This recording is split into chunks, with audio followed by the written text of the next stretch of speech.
Hello, hello, hello. Welcome everybody to Manga Monday, where I, Rick Piper, across comics, draw a manga character. This week, at the behest of Fitzchozo, one of our subscribers here on Cross Comics, I'm going to be drawing Fran something. I'm not exactly sure what the name is. Um, we want to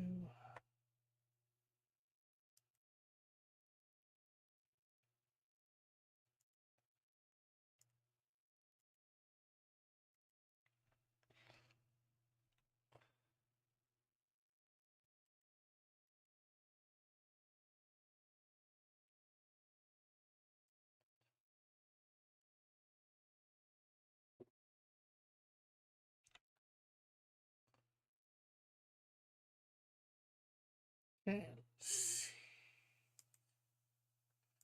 go live. Manage Manga Monday.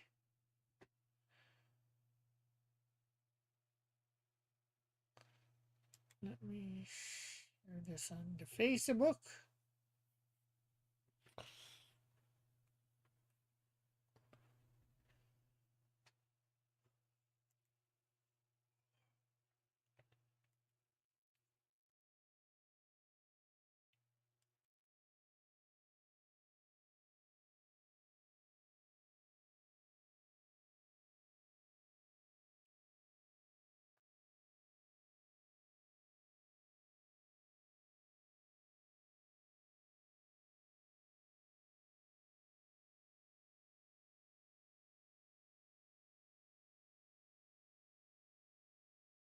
Okay.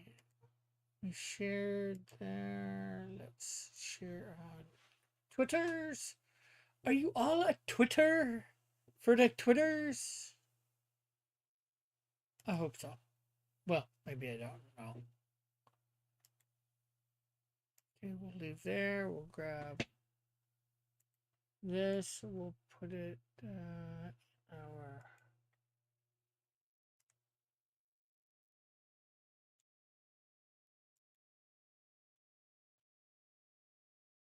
Discord.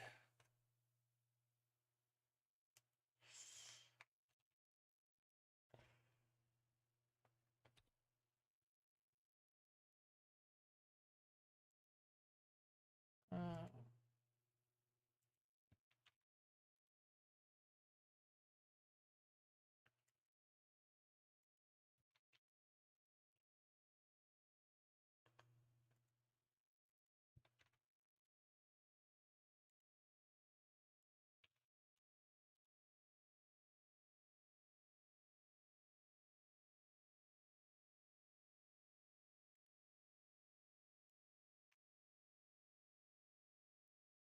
Okay, there we set it out to our bunch of people. Let's get me on air.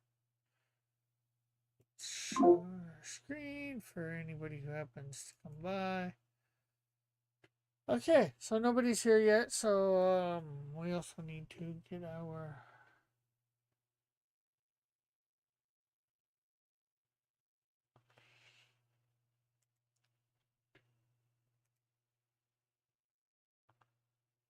open with photo.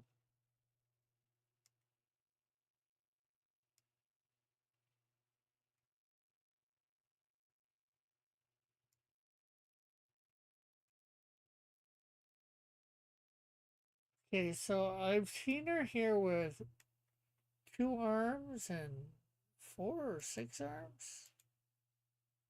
4 arms. She's got a lab coat, a skirt.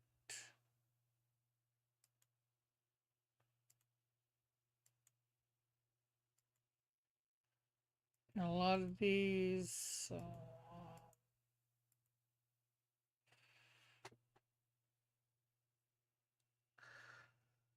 okay, I know Bitch. I should have saved a couple pictures. You know what? I'm gonna save a couple pictures. If it's Chozo sent to me too.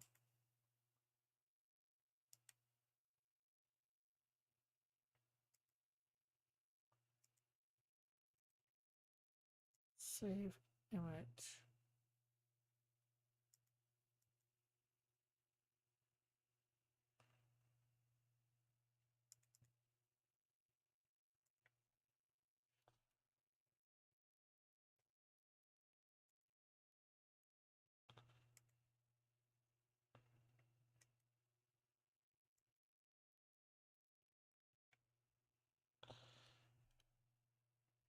Okay, there we go. Let's get in here. MD on air. And then let's bring up.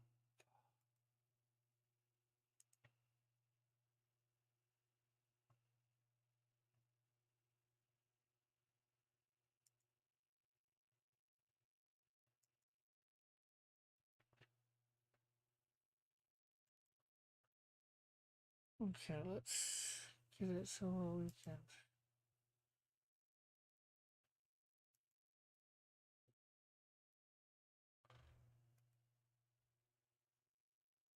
see the chat.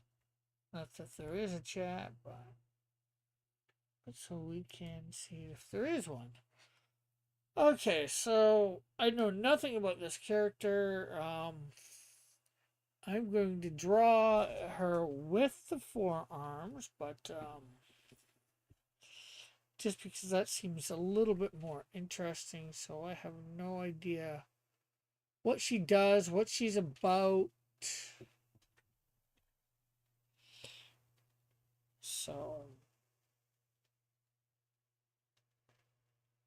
I know Fitzchozo said about non-sexualized. I don't usually do that, I don't think, so.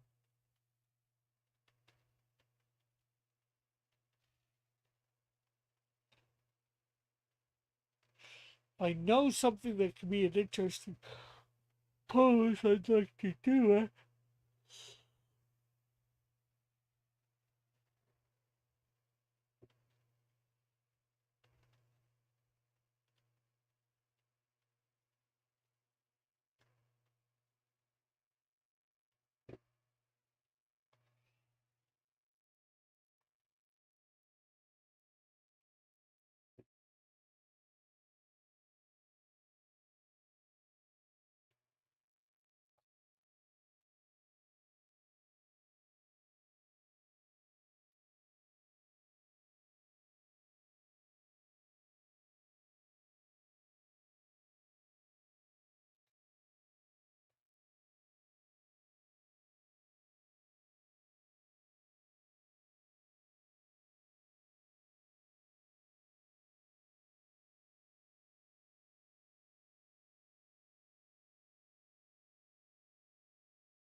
Move this a little bit more.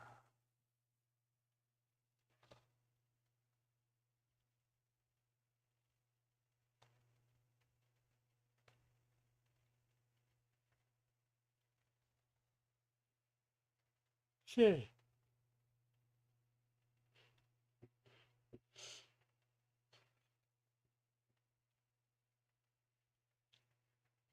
Let's add another layer. We'll bring this one down. So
There we go. This is looking weird. Weird.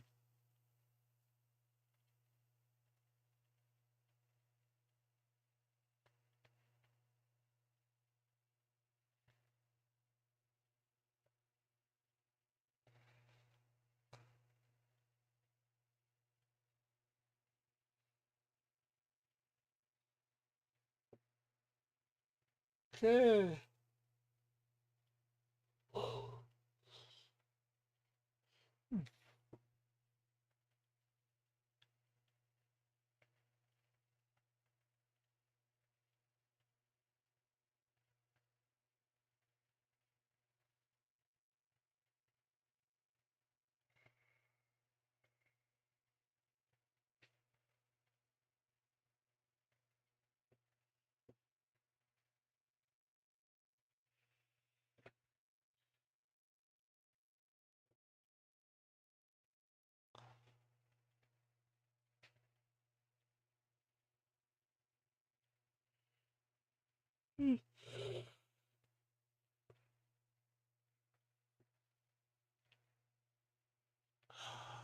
Hungry, but I don't want to eat.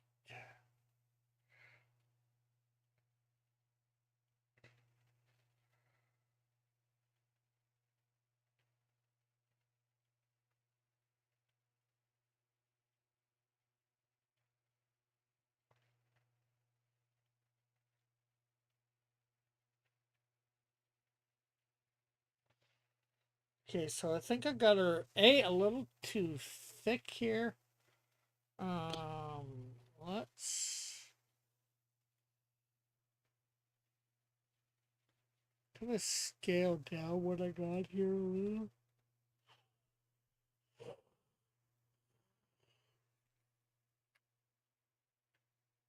And I think what I want to do is keep the aspect ratio.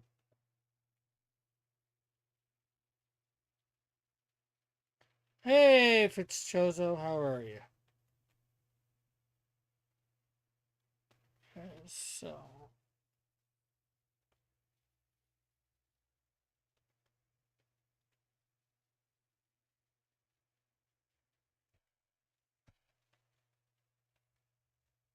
as you can see, I am trying to draw Fran, or I think you can see. Hopefully, you can see. It's going to go through a few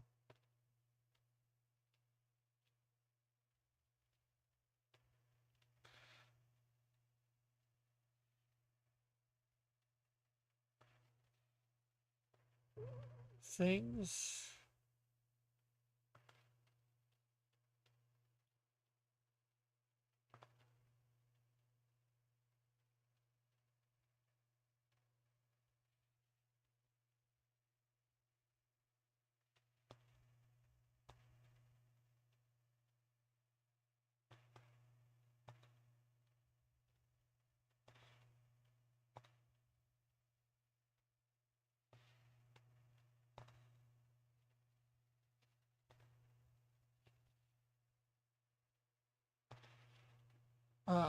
Yes, I can.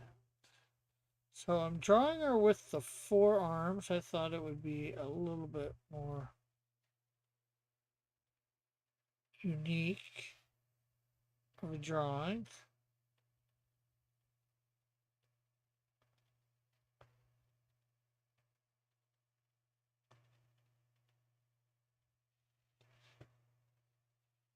Hey, Tim. Goro? No, this is Fran something? Fran freaking?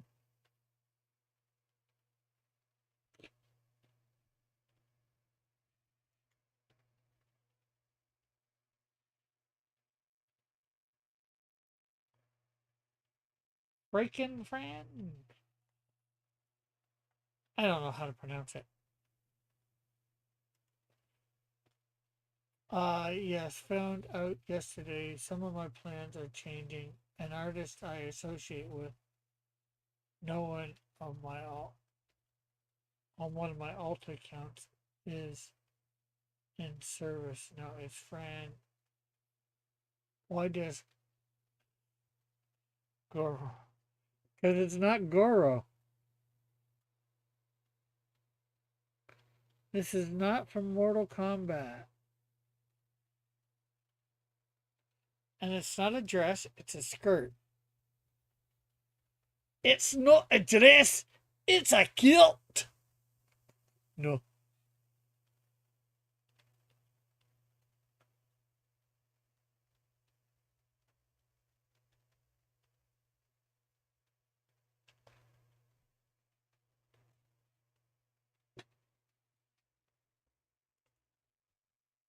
The artist I was supposed to be working on a project with.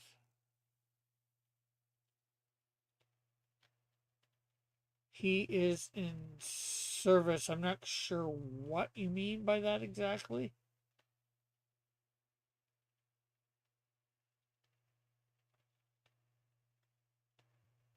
Like he had to go overseas or something because he's in the military.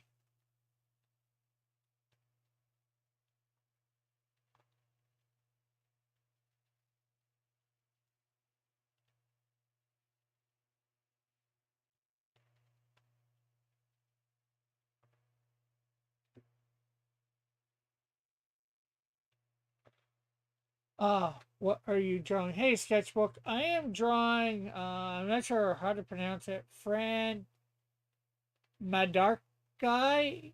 It's based on something that Fitzjozo here in the chat wanted to see me draw last week.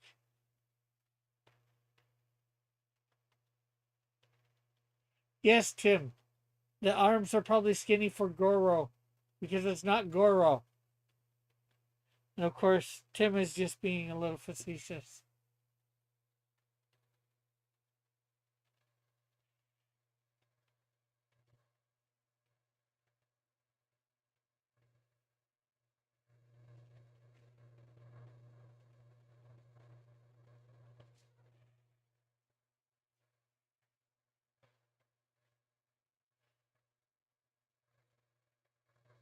Frankenfran, as in Frankenstein. Yeah, Franken.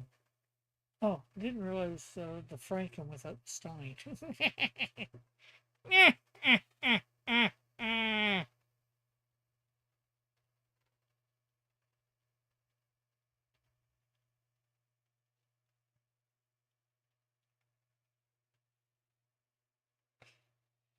So, female Frankenstein, and apparently she has 4 arms instead of 2. So,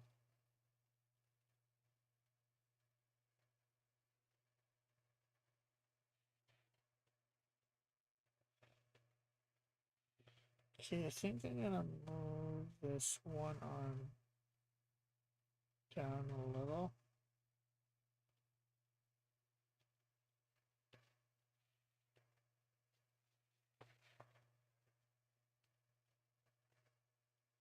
So we can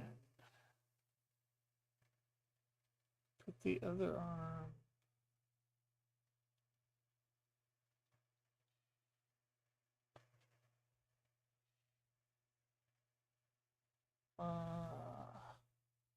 The guy has one of Hey. Hey, Metal, how are you? Oh, I just got in from a nice warm walk.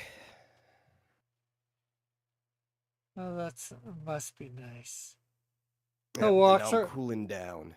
no walks are warm here at the moment. Oh yeah, take a you can use Fahrenheit or Celsius if you want. I don't care. Guess at how warm it is outside where I am. I'm probably going to use Celsius because I probably know temperature a little bit better in that Yeah. regard. 20? 32. Ah, nice. And for my fellow Americans at home, that's 90 degrees Fahrenheit. I don't even know what to. Well, you're a couple hours behind me too, so let's see. Let's see if I It is can. the heat of the day. Uh,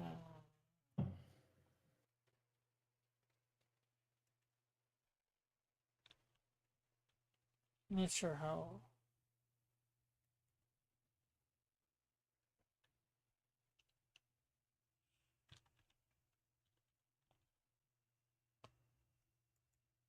Not sure how what the weather is, what the exact temperature is here at the moment. Let's see. Yeah, except all I think that. it's 23 degrees where you are. It says right now. That's probably Fahrenheit because right now it says probably because it's after dark is -5 Celsius.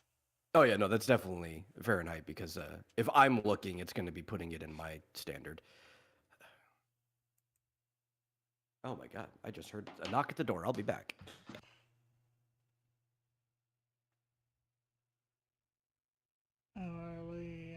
What's it gonna?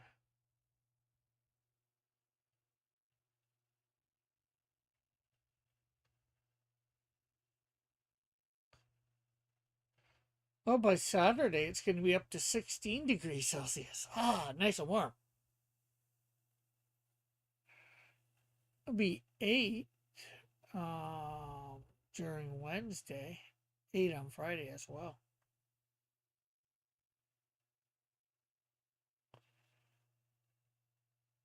Oh, into next week we should be in the double digits. Although Wednesday of next week will be going down.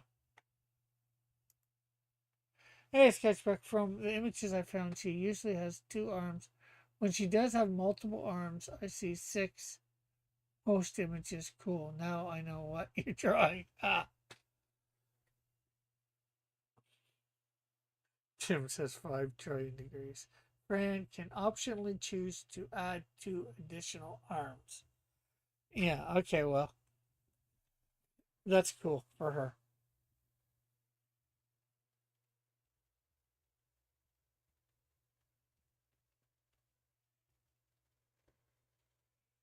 Uh, I know she has a bigger chest, but I don't like the way I drew that.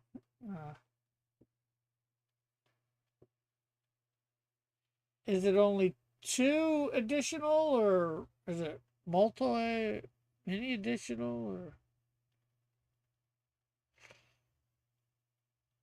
I know nothing about the character. Didn't look up anything but pictures.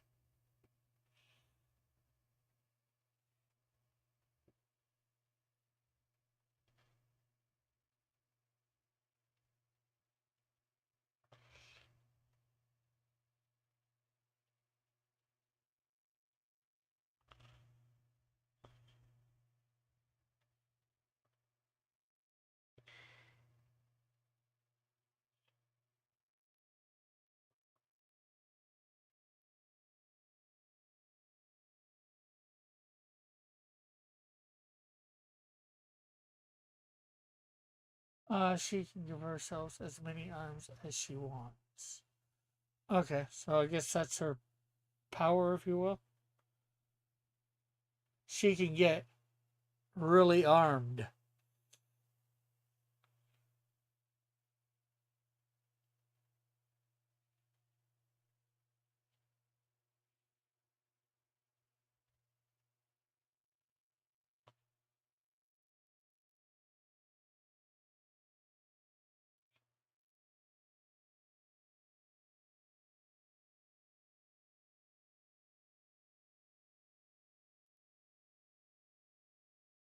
Okay, so we're waiting for Metal to come back, hopefully.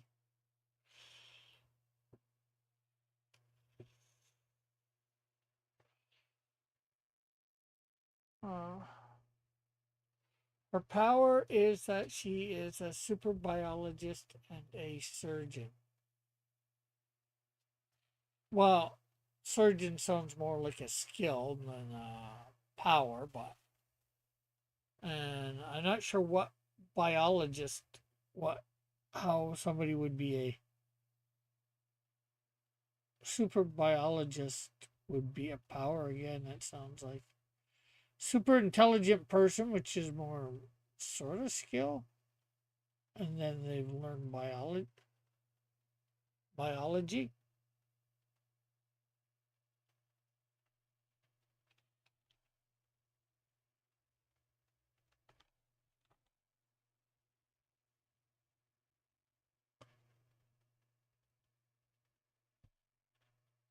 She's a super genius. Okay, so that's a power, but a not a power.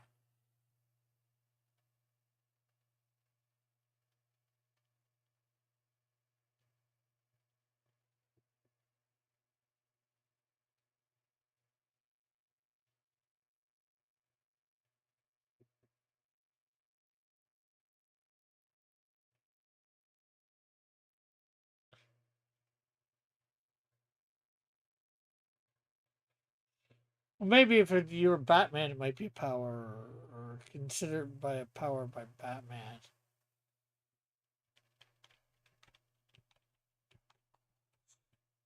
It's like Tony Stark is a super genius. Nothing.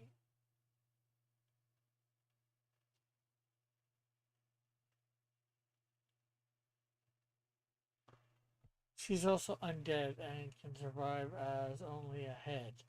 Okay, well then that's sort of a power. She'd be.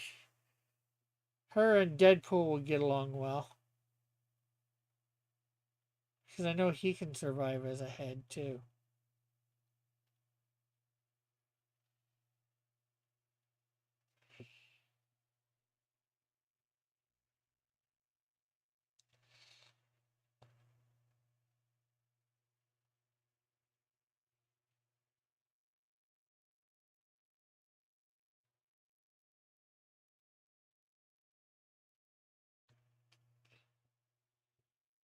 I'm not going to argue. Lex Luthor and Rick Sanchez aren't super powered. Yeah, they just have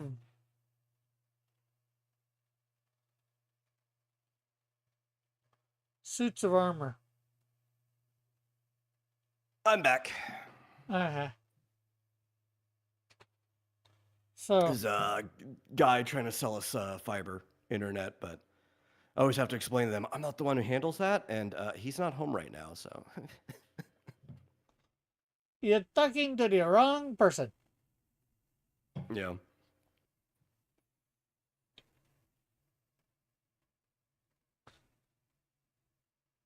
So, do you know anything about this Frank and Fran? Only what Fizchoso has said in my chat because he talks about Frank and Fran very frequently. Ah, okay.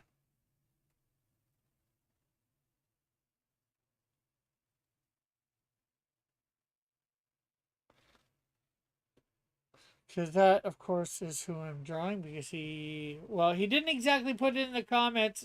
He did a what you call it to me, a DM on a thing. Okay. But I was more Well, I wanting. mean, I'm more wanting when as long people. as it was in a place where you could remember it, right? Yeah.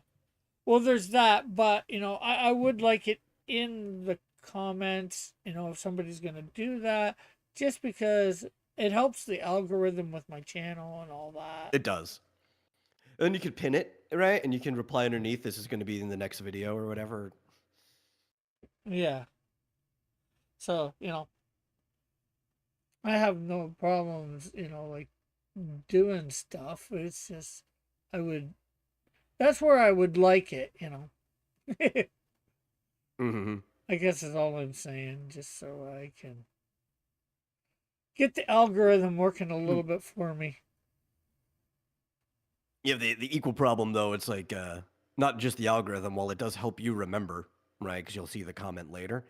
Yeah, In the same way, people who were here during the stream have to actually remember to open it back up after the stream finalizes to leave the comment. yeah. Yeah, it gives me a little bit more watch time too, right? Another view. Yeah, for like the 30 seconds that it's open. Thankfully, that doesn't actually hurt, right? Because it doesn't count like the video view and the stream view is different. So if they go back and watch 30 more seconds, all it does is tack it onto the watch time from when they were watching the stream. Otherwise, that would really hurt the algorithm.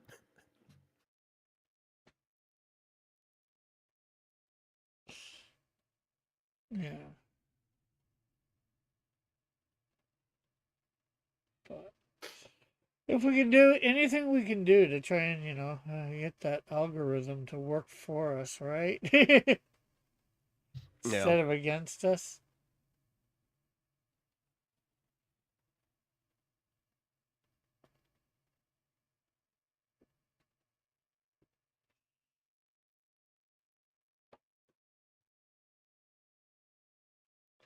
So, would you consider super genius a power in comic books?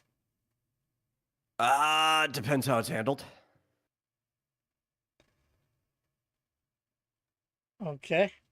But if if it's super genius, but it's still within like the reasonable realm of acceptability, right? Let's say uh their supposed estimated IQ isn't above something like 300, which no human has ever been recorded having something like that. And really, anything above 180 is fishy as it is. Everyone should just know that. Where there's people reported having like IQ of 200 blank, whatever. Anything above 180 is pretty fishy, right? The systems we have just aren't really good at qualifying anything above that, but we'll still take it for reasonable doubt. If you have characters that are starting to get like above 300 to where they're just ridiculously, inhumanly smart, I might start to consider that a superpower on the same level as like somebody who's just like naturally ridiculously strong, right? Okay, say Lex Luthor or Tony Stark, would you consider their smarts a power? Hmm. I think it also depends when in their history. Modernly, they'd probably have to be because they similar like Batman, they just kind of like pull things out their butt, even if they should have no reason to. That's how smart they're supposed to be. Okay, yeah. Just a half because I'm asking because I mean, not that we really argued about it, but Fitzchoso said that she's supposed to be a super genius, and I'm like, that's not really a power because he said that Yeah, well, before. you think at a certain level, right? Some of these characters are like the entire Manhattan Project rolled into one brain, right? Yeah, Something that required like 20 people, some 20 of the brightest minds working together to do, but this one person has all of their capability. It's like that's about as much of a superpower as Captain America being able to flip a car, you know? yeah.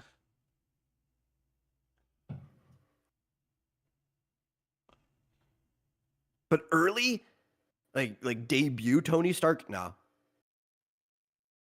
He was a genius, but he was within like measurable like IQ and stuff, you know? Like you could see somebody with his background in machinery and everything being able to do what he did given the time and equipment.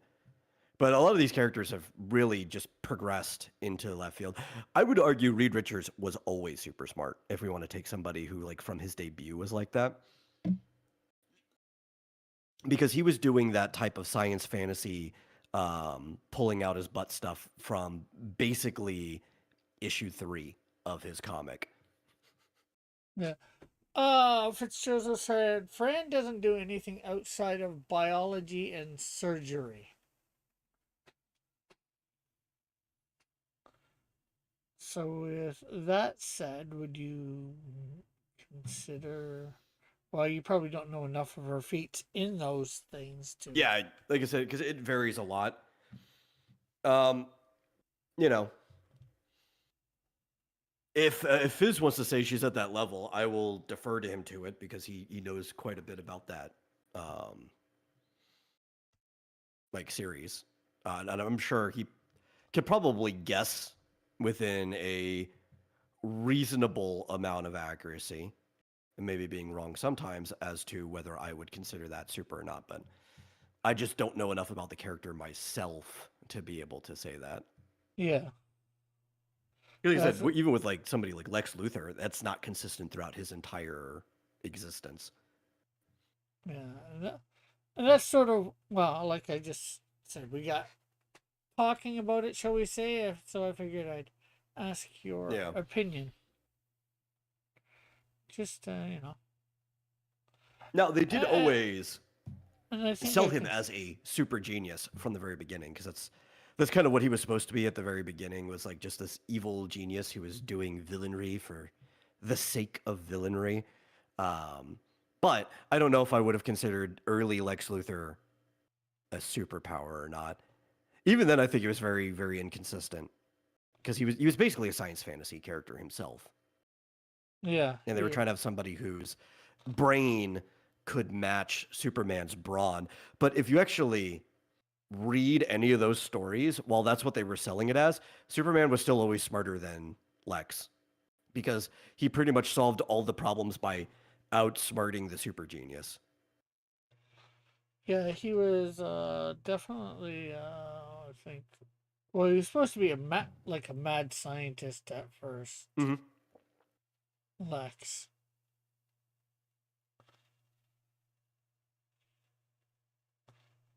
So, so you're basically, it depends on how far they're taking this super genius stuff, Yeah, yeah. whether it might be considered a power or not.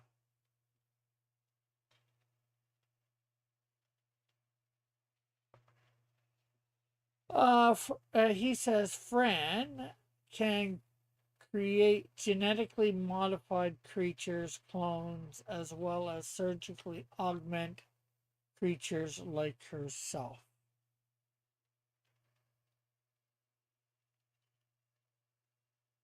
So I guess he's giving you that information to see what you Is, decide. is Hugo Strange not a super genius? No, I think he is. Definitely. Dr. Hugo Strange. Oh, Does a that's Superman have some thought processing and problem solving? He has to, right? They wasn't given to him a label under powers and abilities when he first came out. But like he was already outsmarting super geniuses back then. But now they've justified it and they say that due to his ability to absorb solar radiation enhances everything in his physiology, and your brain is just part of your physiology. And also the fact that he can move faster than the speed of light means he also has to be able to process things at the same speed at which he can move, and that his brain also works at a higher capacity due to solar radiation.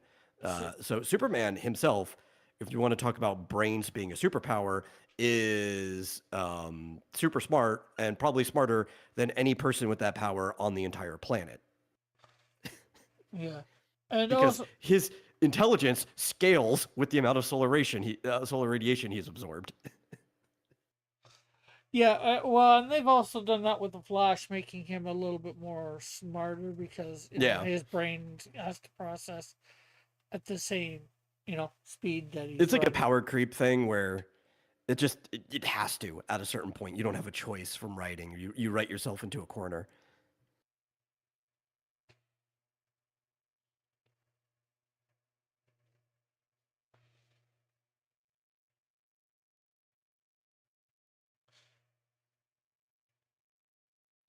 And hello, Alpha. How are you tonight? Were you able to finish the background on page 3? Should I do actually. kind of like characters where they're a little goofy and they're like a flying brick, but they can't process things as fast as they can go. So they just end up like running into things and destroying things by accident all the time. almost a little bit of what happened with what's his name in the boys, the blue guy, speedster, Yeah, always like that could running be for. funny.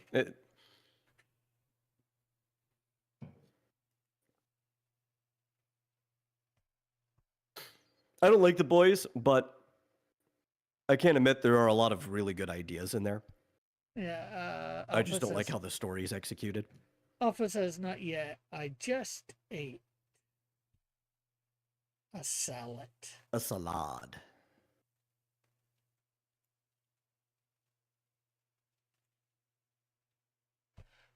A train, says Fitzchozo. So here's what he's got so far for page 3.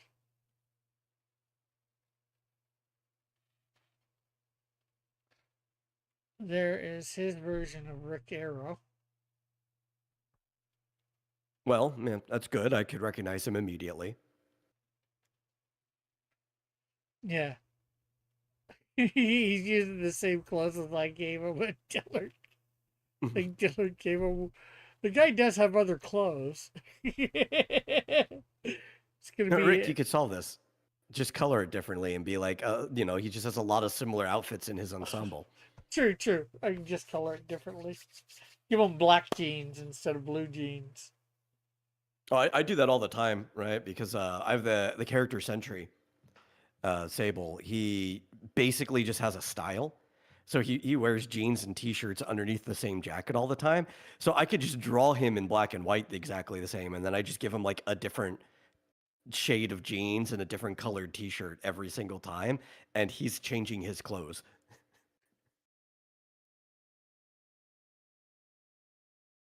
And like the metal who owns 15 copies of the same gi. Yeah, and That is canonic. I think Fritz Chozo cheated here. I think he grabbed his head that he did in number 1, and then enlarged it for number 2. If it's Jozo, Not Fritz Chozo, Alpha Proto.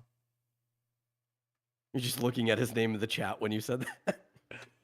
Oh, probably not looking at it, but just because he's one of the people that's been chatting the most recently in the chat. Yeah.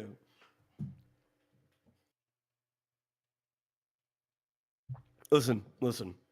I think it is perfectly acceptable to take shortcuts like that, Yeah, I know. as long as it doesn't ruin the immersion of the reader. Yeah, of course, I'm just teasing it different. Yeah.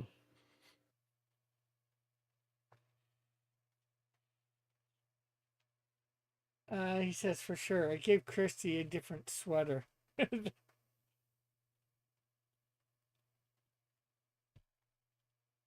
Is it a different sweater? I'm Now? not even against people using like photo and 3D assets in comics, as long as they sufficiently do the work to make it blend into the rest of the style, flattening, posterizing, maybe even just tracing over their own assets, so it matches the style. As long as it just doesn't break the image of the Yeah. comic, that's all that matters.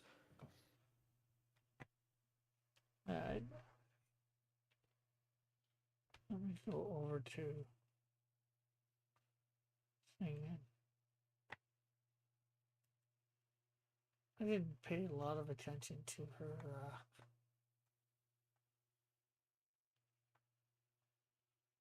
Like I think I saw somebody was talking about like, oh, look how much detail is in the cityscape, in like this manga, right?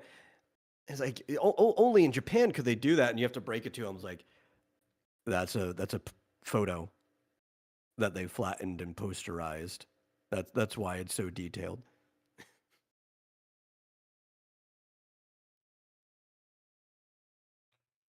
Yeah, Alpha's got the mentality. Got to hit those deadlines. Yeah. Yeah, he knows about hitting deadlines. Oh yeah. And,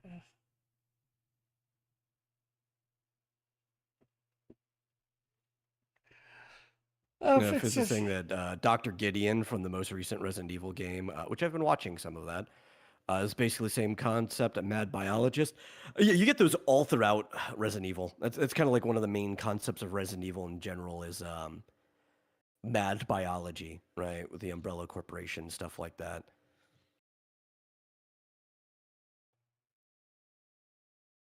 Okay. You think Gideon's also a cyborg?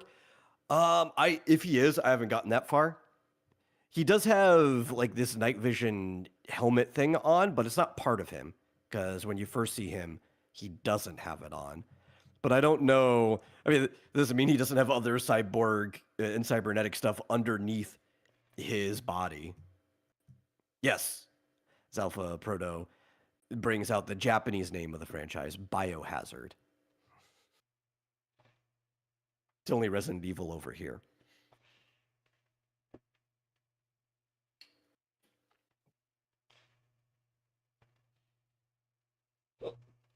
There's a fun one in 5, one of their like mad biologist doctors, which was Dr. Irving, who's one of my favorite characters in the entire franchise. Just mostly because of his English voice acting, though I've heard the original Japanese and it's pretty good too. That's probably actually even better. But the English one is what I played, so it lives in my head. And he's the guy who like basically developed most of the Ouroboros stuff. And you confront him as at a certain point. He's like, I'm not like the other bad guys. I'm a villain with standards. And he like injects himself with the thing he's been working on, and it just turns into this giant like river monster that you have to fight while on this floating boat. Fitzgerald says Resident Evil 9 is the first time we got zombies in the franchise since 6. Yeah. Well, even kind of 6 was, I think, the first time we had zombies since like 3, if we're talking about main games. You also have Code Veronica. Because 4 and 5 dealt more with parasites that got into the people. Resident Evil, while we started off not purely zombies, I mean, there were zombies at the beginning with the T virus, but there were a bunch of other biological monstrosities in the biohazard as well. Um, it's jumped around a lot. Like a lot of it's just been like different biohazards, Yeah. and that was kind of the whole point of the series was um, this biohazard happens, and this military group called Stars goes out and they handle it. They kind of became their own group because they were originally part of Umbrella and they were going to be patsies for the whole thing. But the people from Stars who also started their own group, I can't remember what it's called in the current one. It does have a different name. But the bio response team goes out. They militarize, shut down the situation, and then like a year later, there's another biohazard that happens because these people never stop. Alpha says Japan loves playing with Resident Evil. Playing with the Resident Evil? I'm not sure. Well, it's a Japanese company, so you'd hope. Right? It's Capcom.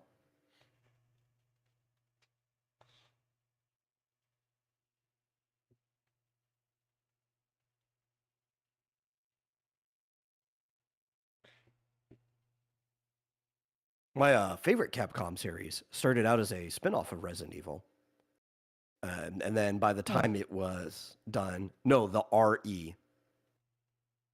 I don't know what it is R and E. I thought RE was Resident Evil. Yeah, but he's implying that there's like other R's and E's like combination. Just trying to think of them off the top of my head.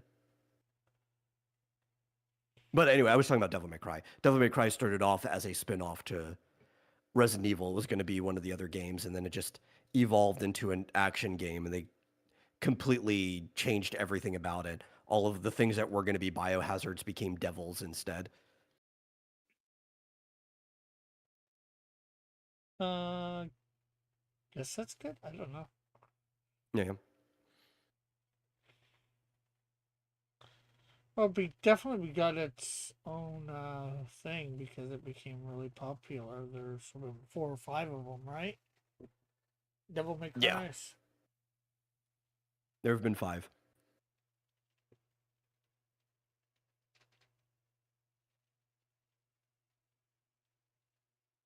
There have been more than 9 Resident Evils, though, even though the current one is the 9th Resident Evil. just because of There've been quite a few spin-off games, yeah. Which one of the spin-off games is what I was hoping 9 was going to be more like. And 9 has I'm only watching it right now, so I can't criticize on how it feels to play it, like controls and everything. But the structure of the game has disappointed me greatly. Because like half the game is basically just Outlast. Um, and that's anytime you're playing as Grace. And she does get a gun, and it becomes a little more Resident Evil, but it becomes Resident Evil like 7 was Resident Evil. Not like when you're playing on Leon's side, every time you're playing as Leon, it actually feels like Resident Evil.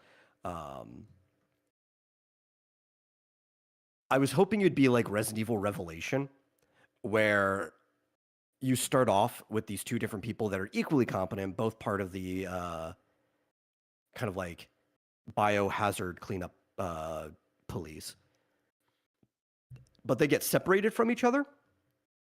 And a good portion of the game is you jumping between the two to get back together. And then you do some stuff, and then they get separated again, and that kind of repeats a little bit. So you still get the split side thing where you're following multiple perspectives. I was hoping it would be more like that, and that's just not what it is. And it's because Grace, with Ashcroft, I think is her last name, it's just a horrible character who's having like a panic attack the entire game. Fitzchoso says Fallout also had some spin-offs back in the day. Leon is just Resident Evil 4 again, and Grace is just Resident Evil 7 again. Yeah. Though I would specifically say he's Resident Evil 4 remake, which for a lot of people would probably be splitting hairs. But when they did the Resident Evil 4 remake, they made it even more action-y than the original version of Resident Evil 4, which was already kind of an action game.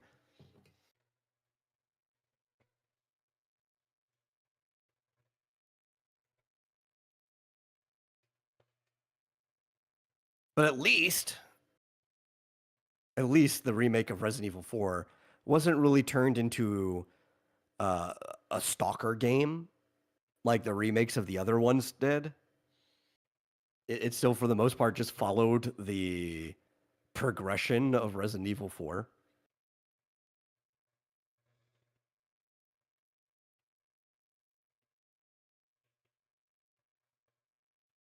Now, you may not have issue. I have issue with Grace as a protagonist, being a cowardly FBI agent.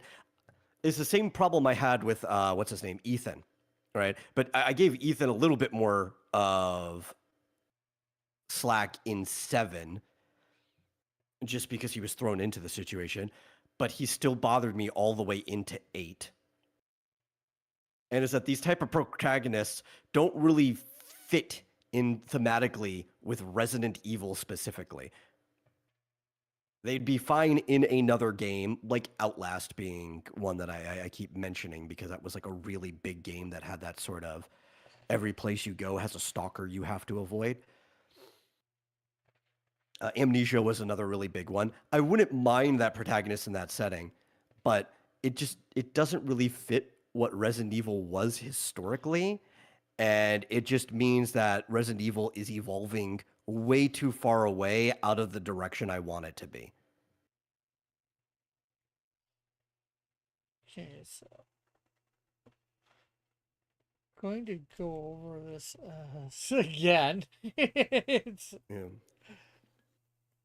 I don't think it looks too bad. Merge selected layers.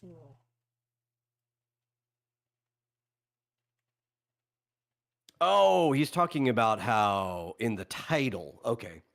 I couldn't tell what he meant by his earlier comment about how they'll put like the numbers and parts of the title and stuff inside the title for Biohazard.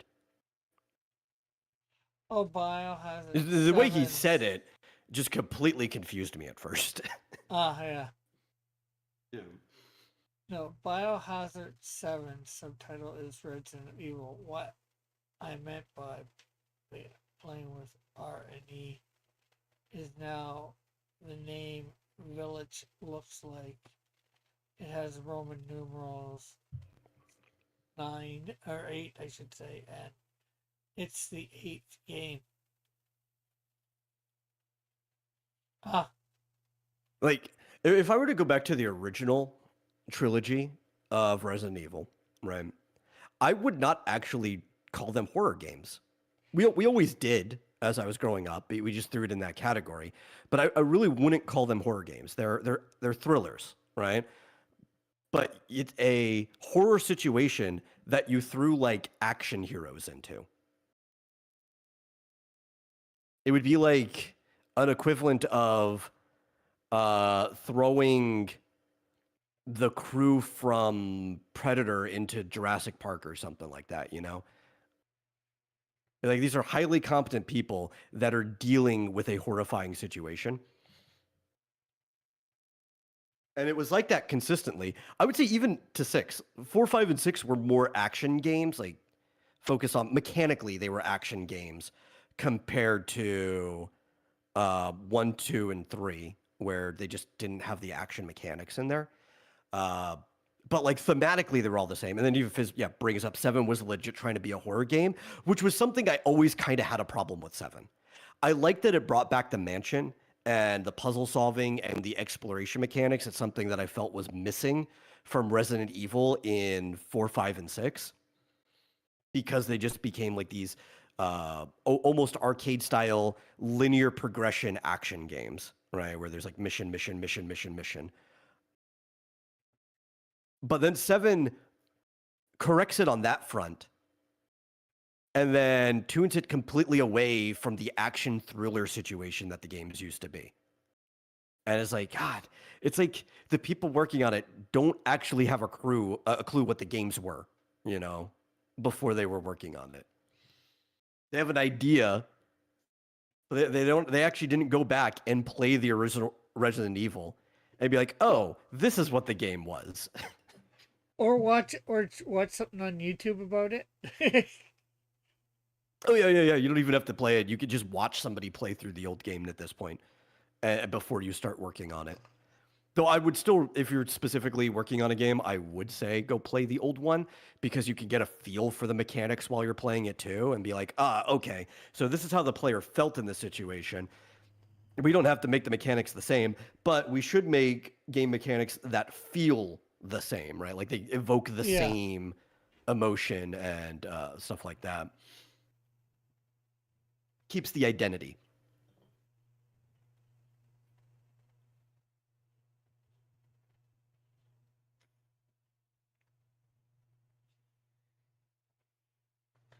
Uh, Alpha says the VR was a nice experiment. I wish that was still an option. It really got people's attention.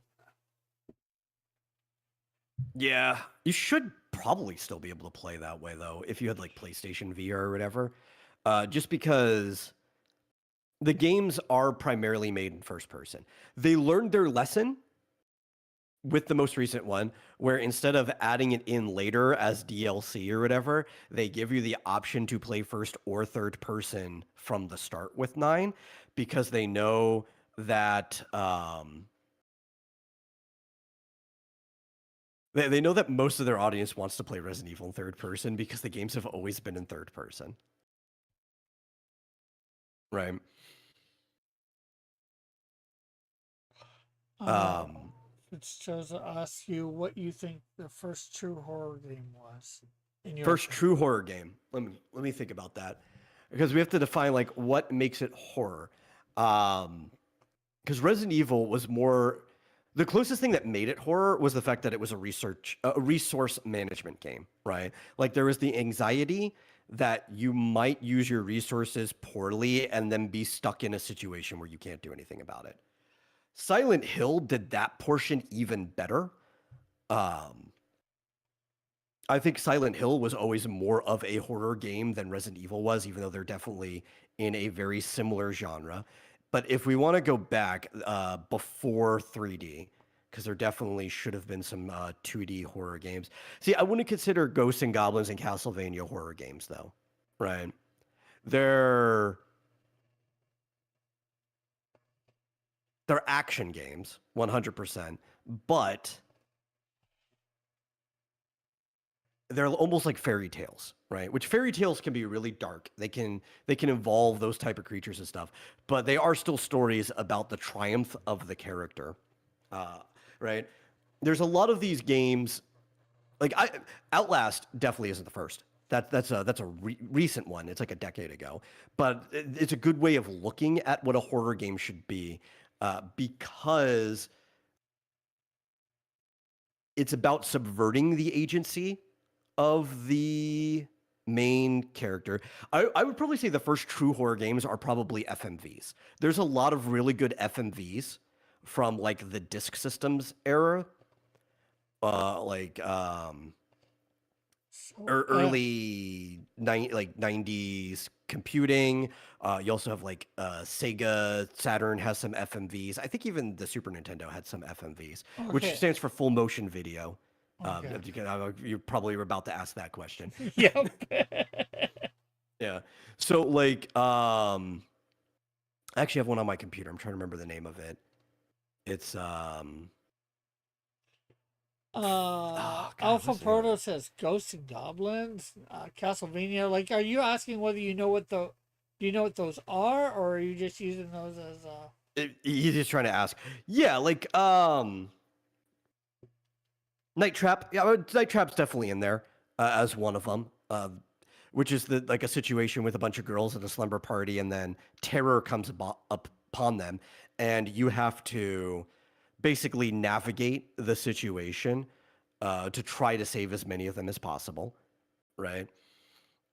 And it's basically like a choose your own adventure, but with videos, right? Is Five Nights at Freddy's basically a successor to those FMVs? In ways, yeah. And I would definitely say Five Nights at Freddy is also kind of it is a true horror game because it's a uh, anxiety simulator, right?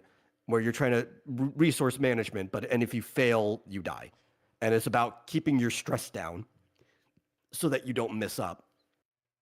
Um, there's also some point and click games and things of those nature way back in the day that are like actual horror games. Asylum's one of them. Clock Tower's one of them too. Uh, I think Clock Tower is probably one of those earliest horror games. Great one, too, if you've never played Clock Tower. There's this like little guy with a giant pair of scissors hunting down these like schoolgirls as they go onto a field trip to this like classic. I think it's like a castle or whatever, but with a huge clock tower at the top, and you're trying to solve this mystery while at the same time out of nowhere, the Scissor Man could just show up and you have to try to avoid him. Right? Like Clock Tower is similar to games like Amnesia, like way before Amnesia happened in this like almost pixelscape. That type of like top-down dimetric 2D landscape. I would definitely put that up there. And it's another one where it's about kind of like you still have agency because you need agency for something to be a video game, but it often constructs the game in a way that subverts your agency to add to the anxiety of the situation. And I think that's one of the main things that kind of like delineates a purely just like action fantasy game from a horror game.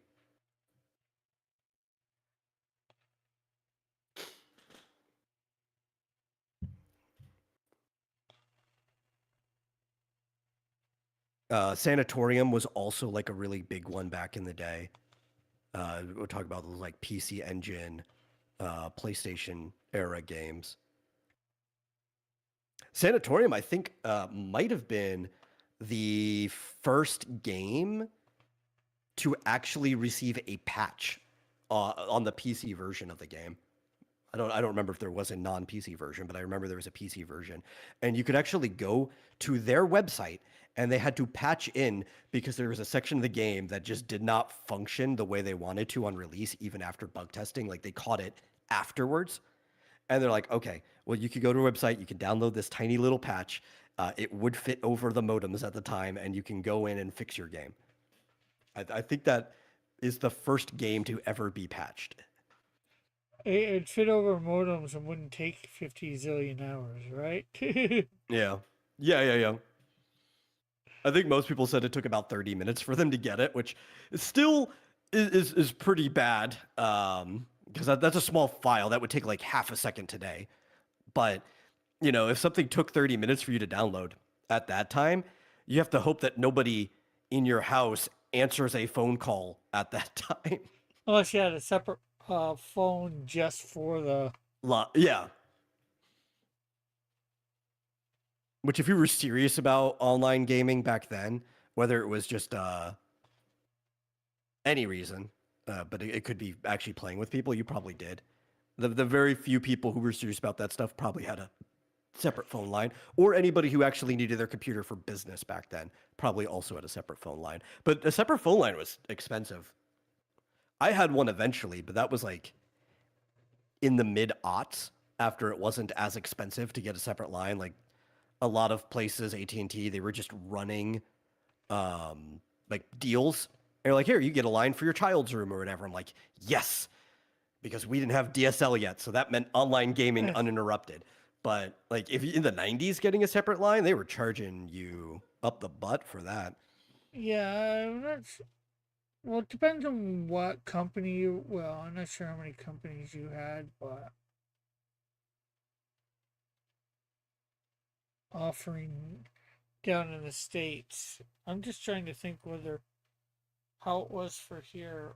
Long distance, not that I think we ever had a separate phone line, but in the early aughts, you might have started getting um, cell phones. People get a cell phone for instead of Yeah. let's see. Alpha says, I wish there were more FMV games now that discs have more space things. Don't have to be so much compressed. Pretty much choose your own adventure films like Fox Hunt. Recent FM videos like Korean date sims. Yeah, there's a few. There was a an FMV game that came out. I can't remember the name of it, just like a few years ago, about you're the mod for like a streamer, right? You're like one of their paid mods, and it's actually a horror situation about how the streamer has got a stalker. It kind of fits into that old horror FMV genre, but it was made recently, and you're trying to like help her navigate things from the chat, which I heard the game actually kind of sucked, but the idea was really good. But we have other things. And one of the reasons because things don't have to be compressed. We did FMVs because of lack of space. And while the videos did take up a lot of space on the discs, it was still more space efficient than running these complex animations in engine.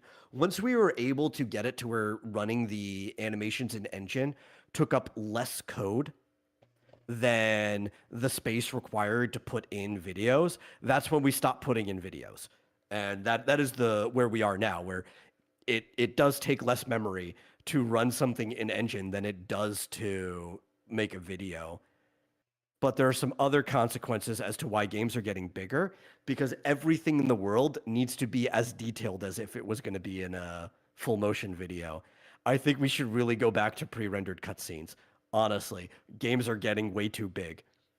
Let's see. Um, Fitzgerald also said, I don't imagine most people would want a Resident Evil slash Five Nights at Freddy crossover.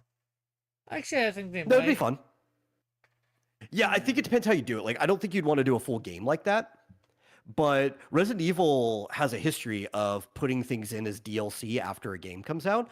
I would play like an hour long Five Nights at Freddy's crossover, where they have to deal with the animatronics. As long as you have some agency, you can actually like put them down, even if it's just temporarily, right? Like you shoot them and they go down, and maybe they'll repair later while you're doing the thing.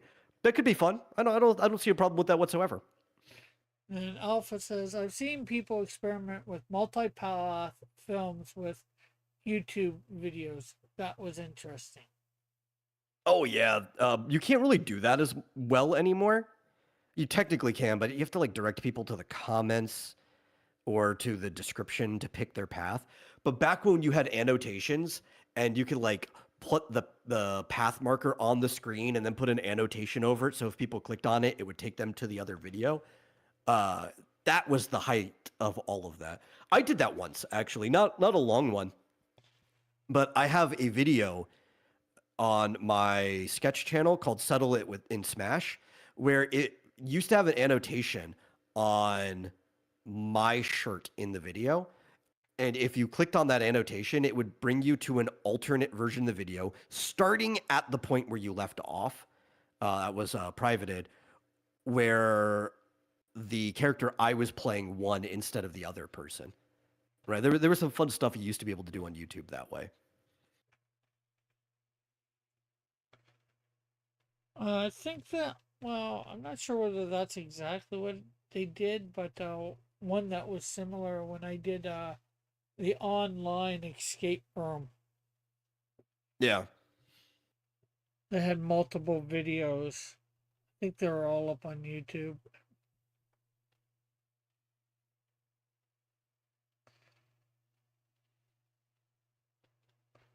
The only way you could unlock them was, solve the thing before, if I remember right. Yeah. Alpha said, oh no, Fitzchozo says it would be fun to see Leon Pistol whip an animatronic. It would be. There's a lot of people complaining about Leon being in this game. Like, oh man, he overused character, too much Leon. And I'm like, what? What? The last new game and not a remake Leon was in was like 14 years ago. What do you mean he's overused? And who doesn't like Leon?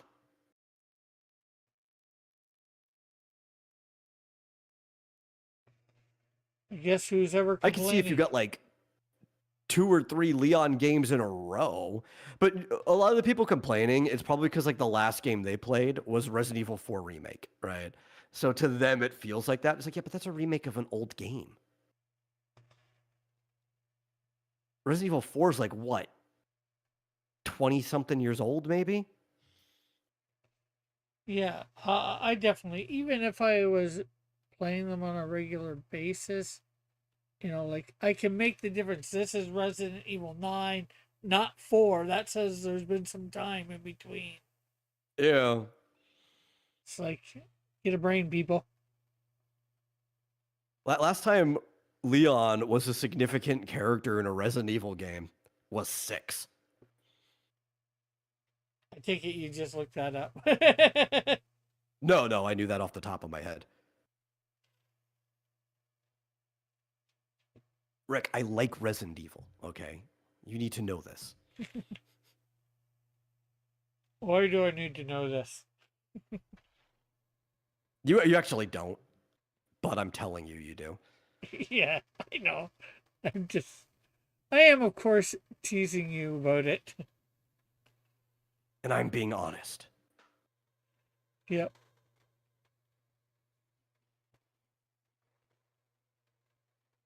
Well, I'd say I like Resident Evil. I liked Resident Evil. I might still like it, but the recent releases have been waning on me. I've noticed this. It's like you've probably seen it as a meme if you haven't watched their stuff yourself. But there's this like Red Letter Media clip that goes around where it's like, what's it like to live long enough to see all your favorite franchises crash and burn, right? And I don't think they're crash and burning. I think they're doing really good. It's just as a lot of things get more popular, especially as video gaming became more popular. There's a lot of franchises that I used to love for the identity that they cultivated, for the unique parts about them that really made them stand out back in the day, that just aren't the same beast anymore, and we're growing apart, sadly. Yeah. It shows us this. If you don't know, Fran has a little sister who is a serial killer who disagrees with Fran and keeps killing people, keeps killing people alive as vegetables. Okay. No, Fran is keeping people alive as vegetables. Oh, okay. If you if you read that right, yeah.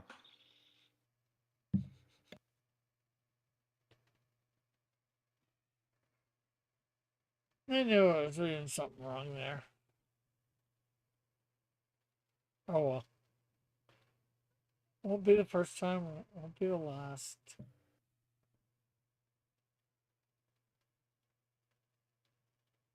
Me reading something wrong. It's just the nature of You'd say some people in your audience would be disappointed if you didn't. You know, it's almost become like a staple of the show. yeah. I can't remember who it was, but I remember it might have even been a Cult of Raven member, but there were like people in the chat. We were trying to like help improve your show, like the production quality and everything. You're like, no, don't make it any better. uh Alpha puts up a whole bunch of veggies and okay says, "Hi, Rick." And is that metal? Yes, it is. Well, metal on the air with me, anyways, in the panel.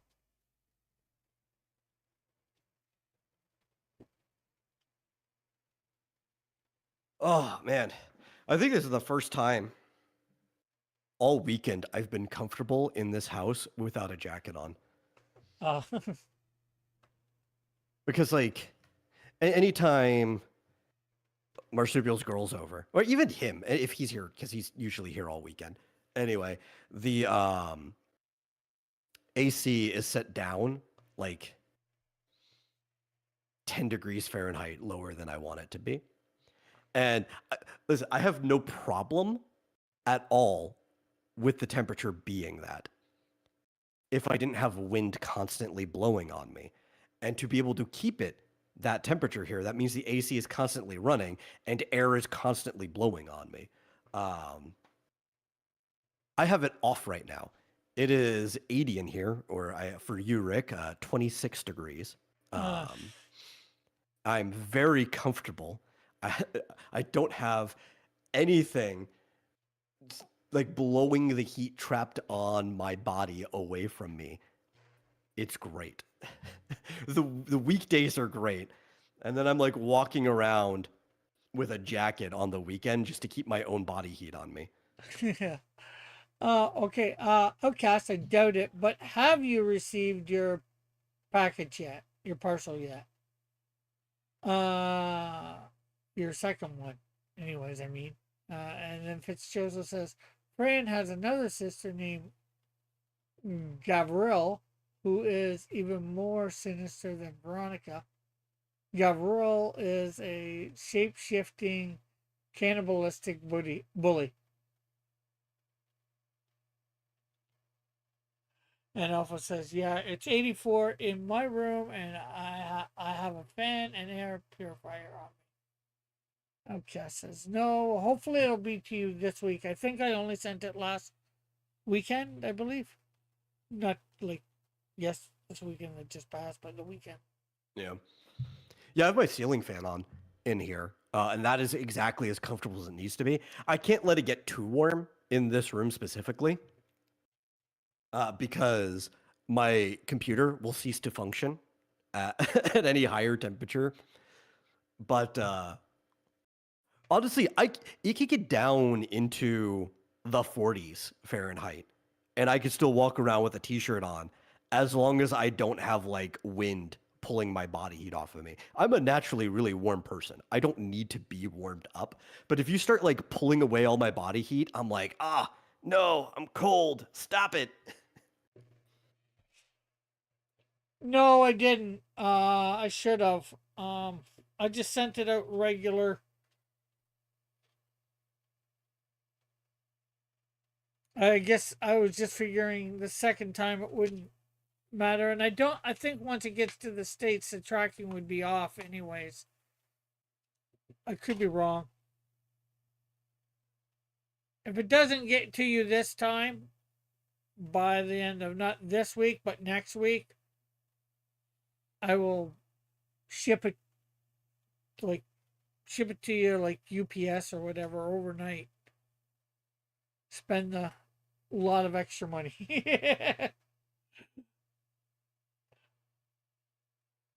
The TV I used, Alpha says, the TV I used as a extra monitor puts off a lot of heat in this room. The computer doesn't help either. You know what doesn't help here about being comfortable is I am the first room on the line. Like the compressor is literally right outside my room, right, for the AC and everything. But the sensor is in neither my room, which gets colder than all the other ones, or Marsupial's room, which gets warmer than all the other ones. It's probably somewhere in the living room, which is in between. It also gets pretty hot during the day because of the large glass window that doesn't have a curtain on it. That's like the back door. So it could even be anywhere between 5 to 10 degrees Fahrenheit colder in this room than what it actually reads on the temperature, like the AC unit, the climate control. The thermostat? Well, And he'll just keep dropping it lower and lower because it's warm in his room. And it's like, oh, it's like 50 degrees in here. Stop it. change rooms. No, he has the master bedroom. Huh. And he needs the master bedroom anyway.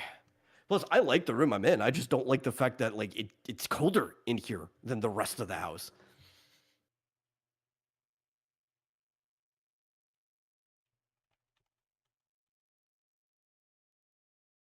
He's even walked in here before. He's like, oh my God, why is it freezing in here? It's because of what you have the temperature set to. Okay,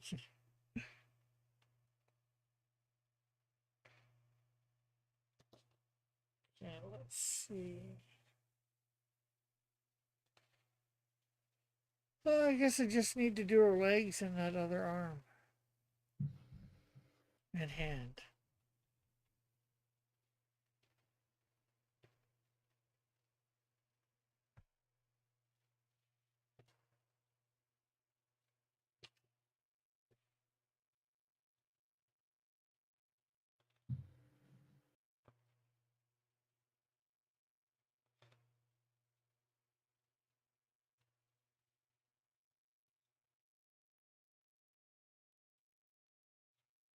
I wonder if Fitzchozo got in the server for D&Q Fan Edition or Ultimate Edition, whatever you want to call it. Whether Oh, I'm in that they server. whether he would be able to get them to do any of these characters on it by putting them in the. Don't they usually? I guess they don't always. Like sometimes they do just have themed nights, but a lot of times, if somebody has a project to promote, don't they usually just like prioritize doing something for a project? I believe so. Yeah. I've been on it once. There was a night where Booster convinced them to do Final Fantasy, and he's like, "Oh, Metal, you have to get on there," like.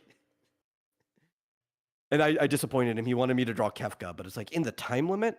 In the time limit we had, you wanted me to draw Kefka, who's got the most complicated outfit in 6, let alone maybe most of the Final Fantasy games. Yeah. I was like, no. I'm still gonna do a 6. Don't worry, I'll do a Final Fantasy 6 picture. But like in that time, I did Locke and Mog, who's a Moogle, on top of a Chocobo with Terra in Esper form flying behind them, a whole landscape, a mountain, and a tiny airship in the corner. No problem finishing that. And I told them on top of that, it still would have taken me longer to finish one picture of Kefka. Yeah. Yeah, the 2 hours does go by fast. And you gotta think like you have to pencil, you gotta ink, or like whatever you gotta do to finish it in that time. So you have to like manage the time very well. Oh, that's who we should get on that. That would be good to get him on Raul. Oh yeah. He's Oh, he pretty would do a fast. good job on that, yeah. Give him a lot of publicity. I think compositionally, I had the best piece that night. You know, of course, everybody's going to say that about their own thing, but if you look at how ambitious mine was, I think I should have gotten it for composition.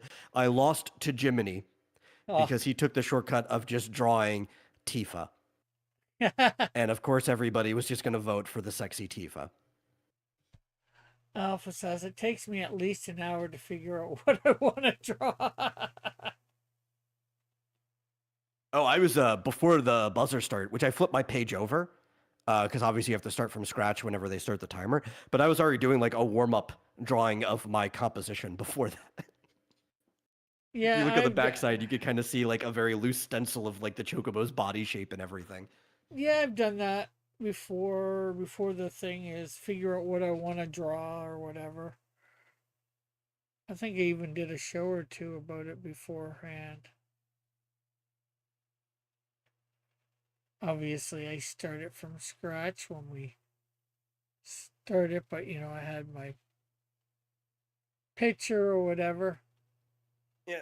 Speaking of Raul, how you doing? Oh, is he in here? Good evening, everybody. Hey, Raul, how are Oh you? yeah, he popped in just like a few seconds ago, but he didn't want to interrupt us while we were talking. Talking it's very entertaining. Yeah, well, I'm not sure whether he heard me. About, have you heard of Drawn and Quartered Fan Edition? Or Ultimate I have Edition? no idea what that is. Oh, man. It's on Chester Busby's channel on Thursdays. I'm not sure what time it starts. It goes for about probably about 3 hours actually, between all the time before talking and the time after the drawing. It's basically a drawing competition. Oh, it sounds. I don't Uh, know. I don't know they, how they, good I'm gonna do at a competition. That's a lot oh, of pressure. you'd Oh, probably do. listen, it doesn't matter. Right? It's all about like who the audience wants to win, and you could easily win the audience over, not even on the quality of the drawing alone.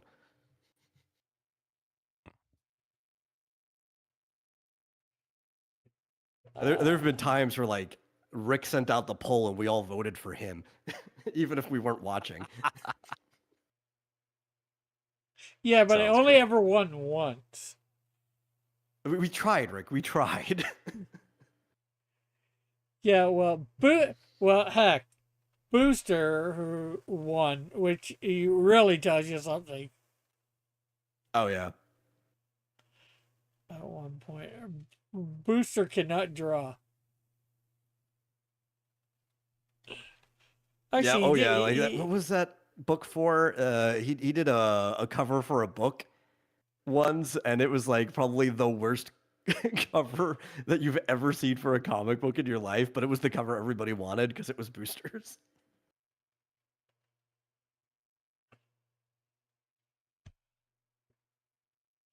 and Raoul I think it says was like no. one of Preston's book or something. I can't remember though. Yeah, or it could have been for his because not his, but him and forget his name, guy that was in Austria or something like that, over in Europe somewhere, I think. We're doing stuff together. Um, I don't know. The only person I know in Europe that Booster might also know is in Czechia, right? And that's Shabby. yeah, that's what I'm thinking. Shabby. They got together. They did a book together. Booster was trying to help promote his stuff. Um, the Vec, what was his book again? No, I don't even remember. It's been so long, Rick. It's been so long. Yeah, I I haven't even know talked to Booster in a while. I should go bother him. that's why I forget too. It's been so long, but yeah, it's Thursday night at like about 6. Alpha, if you're out there, what time?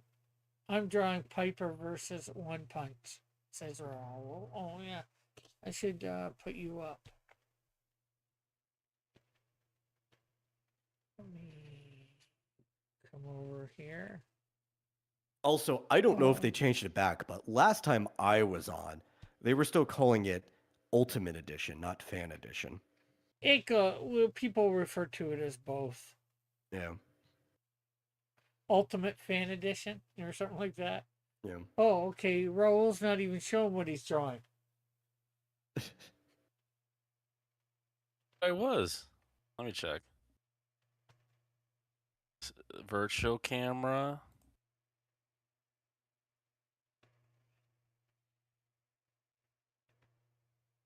I'm not. Oh, you're right. You're right. Gotta click the camera.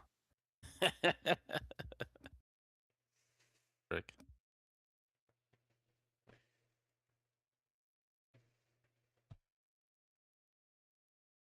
Yeah. Basically, though, the way it started is there was another drawn and quartered, which I believe was run by Mike Miller. Yeah, and I think right. it's back up. That's the running. main one. Yeah. Oh, you back to it again? I haven't watched it in forever. But I know it's been on hiatus several times. And that one had like a bunch of Pros. like comic pros and stuff that were involved in Comicsgate at the time. And people wanted one to bully them into letting less pros on there, but people who are still making comics. And two, they just wanted more drawn and quarter. So the fan edition was made. And very often, Mike was such a humble guy that if you won the fan edition, he would let you take a spot on the main drawn and quartered. Yeah. What happened? How that ended up happening is Dillard. Yeah, you were more involved in that stuff. Dillard won the first one, and then through super chats bullied Mike into getting him on, and then that set the precedent. Whoever won the thing, which, let's be fair, Dillard deserved to be on. Yeah. Set the precedent for whoever won the fan edition to go on and compete with the pros. So that's how that happened. And the second episode of the fan edition, because when it first started, was on Pixel Traders channel. Not that most people here will know who that is.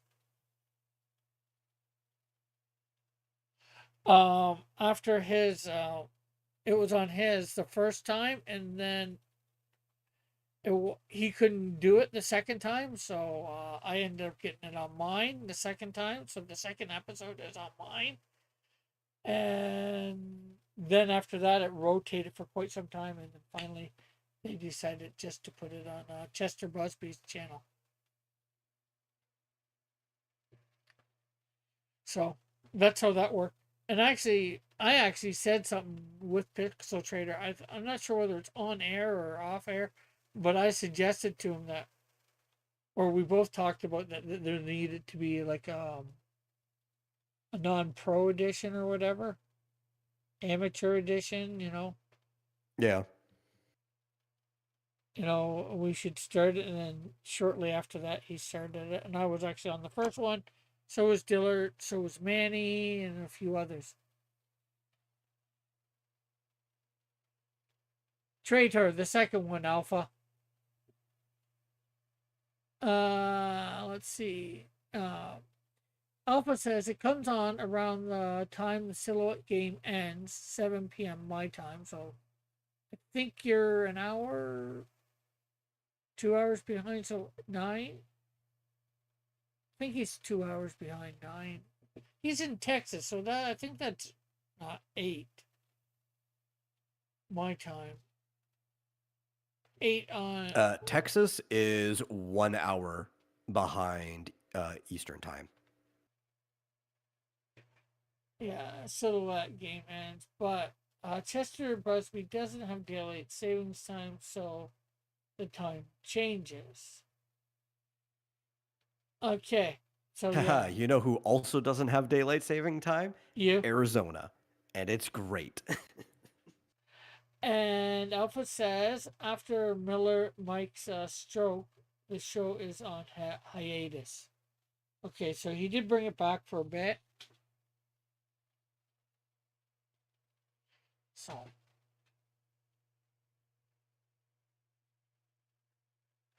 but that would be good, something good to get you on, to get you recognized a little bit around the community. Oh, I need that. Shy though. That's okay. All you have to do is be willing to show your screen. They'll do all the talking. Okay, good. Well, sometimes it's nice if you can do some shit talking. Yeah. That's what it is. But You gotta do they that. go around and they'll check on each of the people. So at the very minimum, all you have to be able to do is like respond to somebody who prompts you. Oh, okay. Did that, so I have no idea how that works. Yeah, there's quite a few artists on there. They're all pretty good. I'm on it I'm usually on it when I'm promoting nowadays. I was on it for almost like 6 months, a year straight, every Thursday or Wednesday, whatever day it was Yeah. at the beginning. Well, that's the best part too. Like if they are doing it for somebody else, often the person that they're promoting will be on there, and Chester will spend more time talking to the person who's possibly not even drawing, if it's like a writer or something, Good. about the project than he will talking to the individual artists who are there focusing on the thing they're drawing.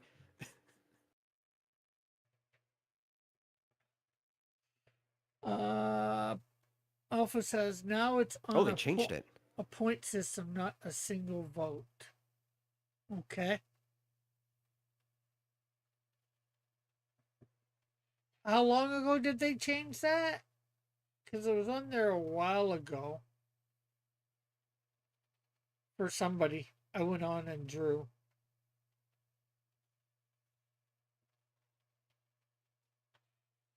Man, I haven't been on there since like, I don't know, 2018 or something like that. Like Well, those feet I'll are. stop in periodically and I'll watch it for a bit, but Yeah. it often comes on during dinner time. So, like, I might have it on my phone, but my phone might be silent because we're doing something in the living room, maybe even watching something. So I'm looking at the things being drawn, but I have no idea what's being said on the stream.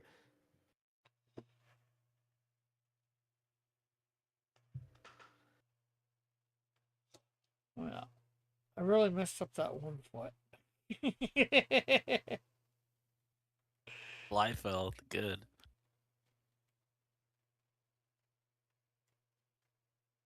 So here you go, it's Chozo. Here's Fran, however you pronounce her last name. I'm not going to color her in. Madaraki.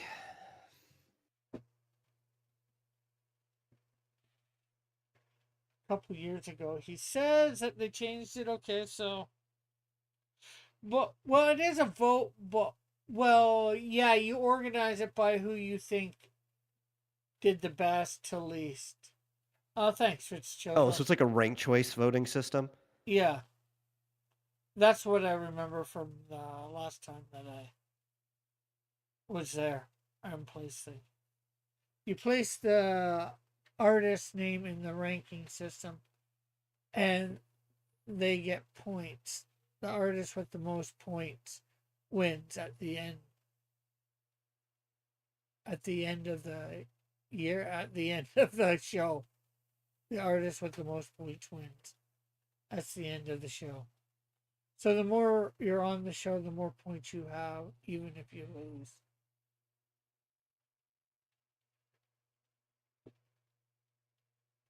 Win at the end of the year. Okay, I thought it was at the end of the show. I mean, there's a lot of nations that, and even smaller municipalities and stuff that do a ranked choice system, so it's not that hard to comprehend. Yeah. Yeah, Rick, if it's a Japanese name, there's an easy way to figure out how to pronounce anything. And you just have to know that the language is syllabolic. So you just dice it down with very few exceptions into every consonant vowel pair, right? The exception is now n. The sound for n or n can be by itself, so you can end a syllable with n. And most of the time, if you don't see the original like Japanese lettering, whether it's kanji, whether it's hiragana or katakana, if you see a U, you basically don't pronounce it. You just kind of breathe out instead. So in this case, this is easy because it's all A's and I's the way it's been translated. You could break it down to ma da ra ki. Madaraki. Rocky. Alpha says the show winner is there is a show winner and a year champ. Oh, okay. I did not know that. What does the year champ win?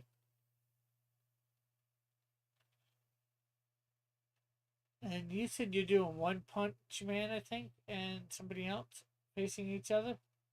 And Piper. Oh, No, the Isn't alpha's, Piper anime? Manga? I don't know. yeah. Book. The manga guy. Yeah, but Yeah, my Piper. I thought you meant some other Piper when you said that. No, Yeah. no way. No way. yeah, but alpha's throwing out examples of where like you don't say the U, right? So you have like Samanosuke, Sasuke, Hayabusa. Though a lot of people overpronounce and say Hayabusa.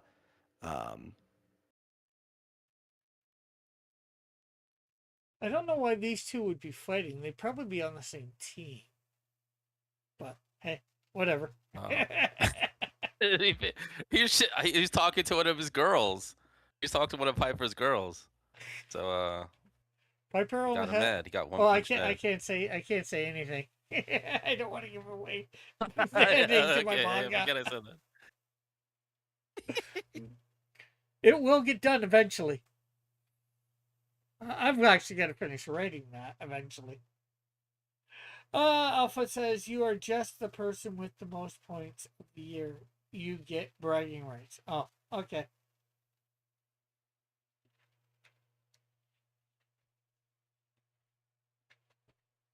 I thought isn't the whole show bragging rights? Like Yeah, it's the entire point. Yeah. For that one or the other one.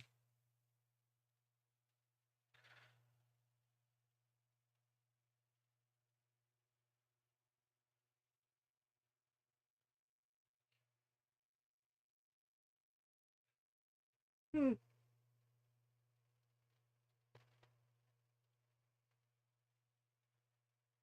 Is he, I was asking, is he drawing across his hair in manga? He might be eventually, yes. He hasn't started, but he is drawing Piper here, which is pretty good. Tim's back and Motion for the says, Piper. says, Rick, that's a terrible drawing of Gorko. Actually, I think he's spelling it wrong. Come on, leave her alone every week. It says Every Goro. Goro. I mean, and I'm talking It's a Tim Mortal spelling. Kombat character with Yeah. 4 arms. Yeah. Is he spelling it right or is that wrong? That's Yeah, so you spelled Goro. Okay, I was thinking of it spelled differently. I've seen the character, I've played the character, or fought against the character.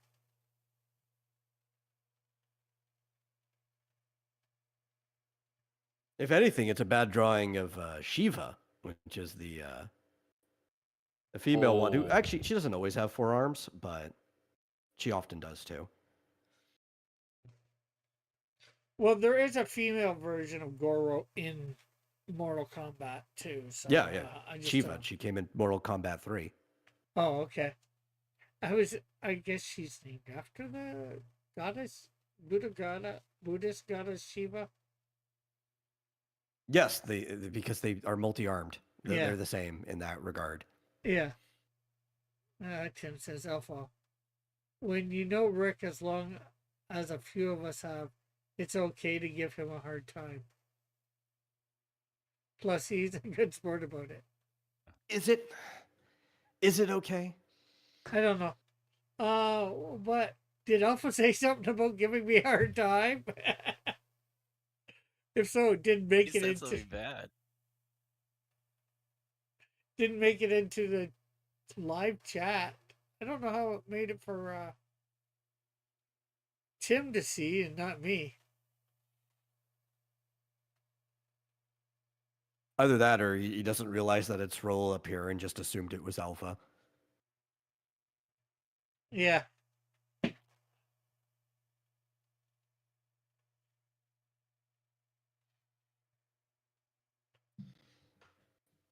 So Yeah, I just assumed everybody picked on Rick, whether he was a good sport about it or not. You know. No.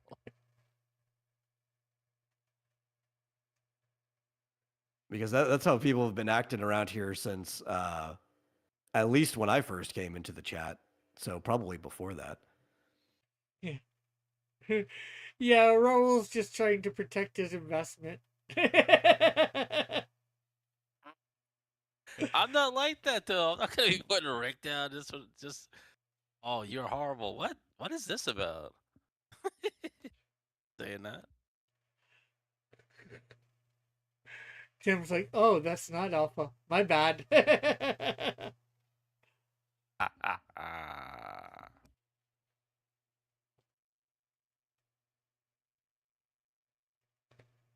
Once people see this little dagger.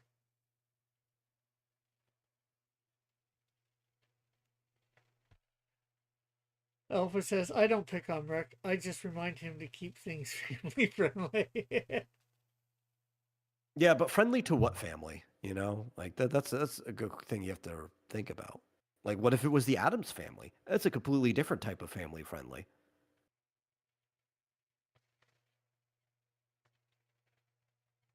Tim's just saying, says, it's just weird the way he's saying he is one of us. Who?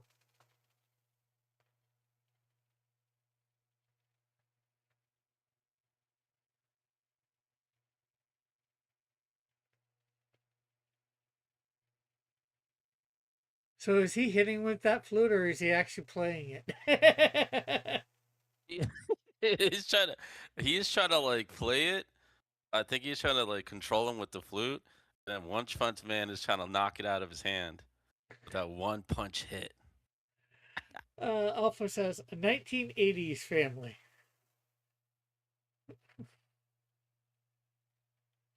And Tim saying, read it again, Rick.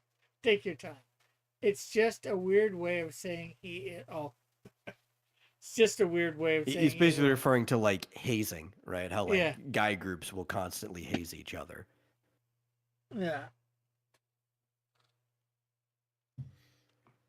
See, you know, were you drawing this before you came on, Raul? I was sketching it out before, and then Like you've drawn laid this. it out a little bit. Well, the little bit of time that you. I didn't draw Piper versus One Punch before.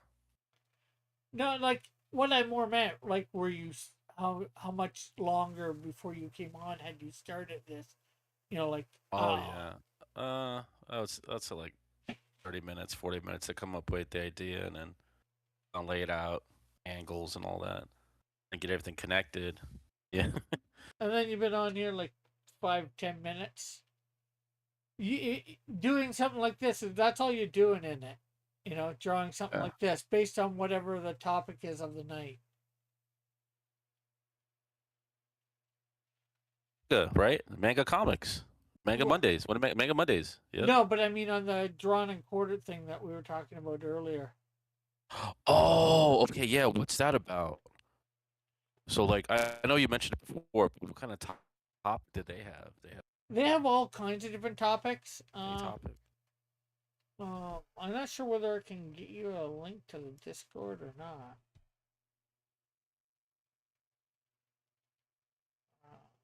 Check it out on YouTube just to see what it's like. Yeah. It's Chester Busby. I can get that for you. His channel.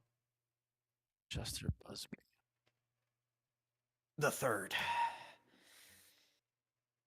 The third. Chester Busby, the third. He's a Chester C. Busby the third. I think it's because he's like his middle initials there too.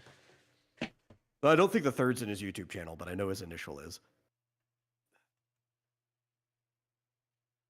I get the like notifications every time he goes live. I just don't always have time to jump in and actually watch. I'll be right back. I'll check After- something out. Be right back. Okay. But I do believe that if you want to get him into the Discord, unless for some reason I don't think they would have ever given you mod powers, but I wouldn't be surprised if they did, Rick, knowing you. But I think you probably need to like get a hold of Booster or whatever, and then Booster will send the invite. Actually, Hunter probably has it. Jeff Potts. Oh yeah, I could see that. Yeah.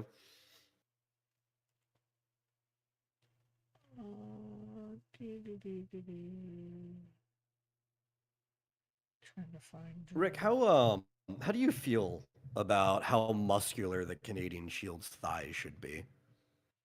I don't know. Because like I do have like the sketch of him saluting in front of me, and I made this guy really jacked, like really jacked. But I'm looking at his thighs. I'm like, did I make them too muscular? Well, you want to send me? Can you send me a Because they're like picture? bulging out past his waistline, you know. Can I you don't want s- to right now. I'm just asking how you feel about that, you know. Yeah. Well, I'm just saying, if you let me see, I can tell you whether I think it's too much or not. I don't know, Rick. That's a lot of work, you know. Like,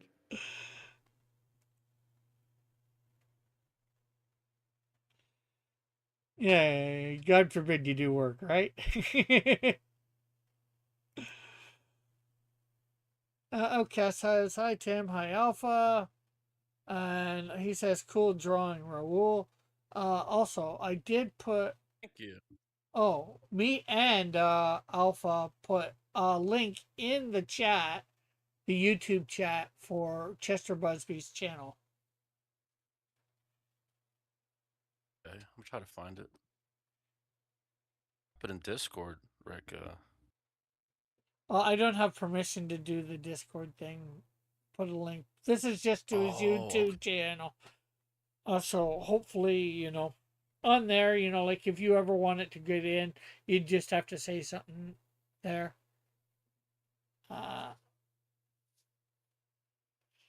Him Fitzgerald says, Bugbears? yeah, I know a weird name, Bugbear, for Chester Busby. Bugbears? Yeah. Fitzgerald says, how many years until the penny goes up in value? I think the penny will never go up in value. I think it'll always be 1 cent. well, he might even be asking like the material worth of the penny.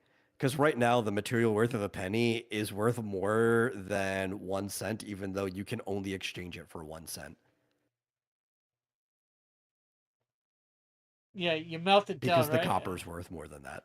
Yeah, so you get a whole bunch of pennies. Yes, and but then melt- if they found out you melted it down, you'd be arrested because it's defacing federal property. Oh, wow.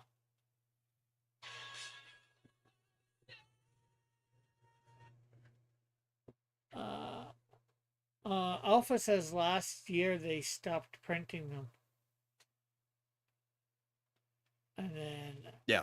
Here's the problem, though. That doesn't mean it's going to go up in value, right? There are lots of coin currency we do not print. And if you try to exchange them, they're still worth exactly what they were when they were minted. Yeah. Right? Like Now, if you have some peculiarity to it, like you find something from 1910 and there's a collector who wants it, or if there's like a misprint, those things are worth more. But like But they're only worth it to silver collector. dollar is still a dollar. Yeah. Yeah, they're only worth something to collectors. If you go and try and use them as currency, they're only worth whatever they're quote unquote worth.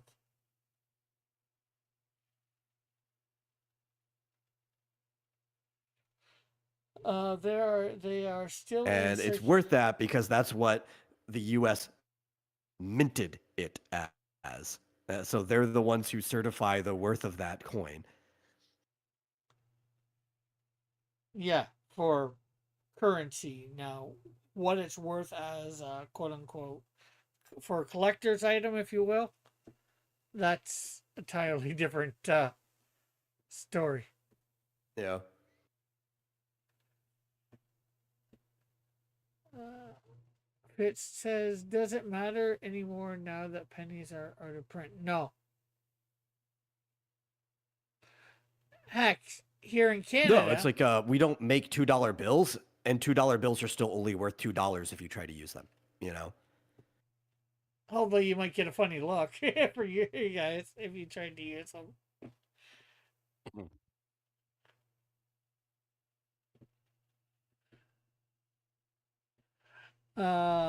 If you smelt your pennies into bars, how much would you get for it? Life in prison.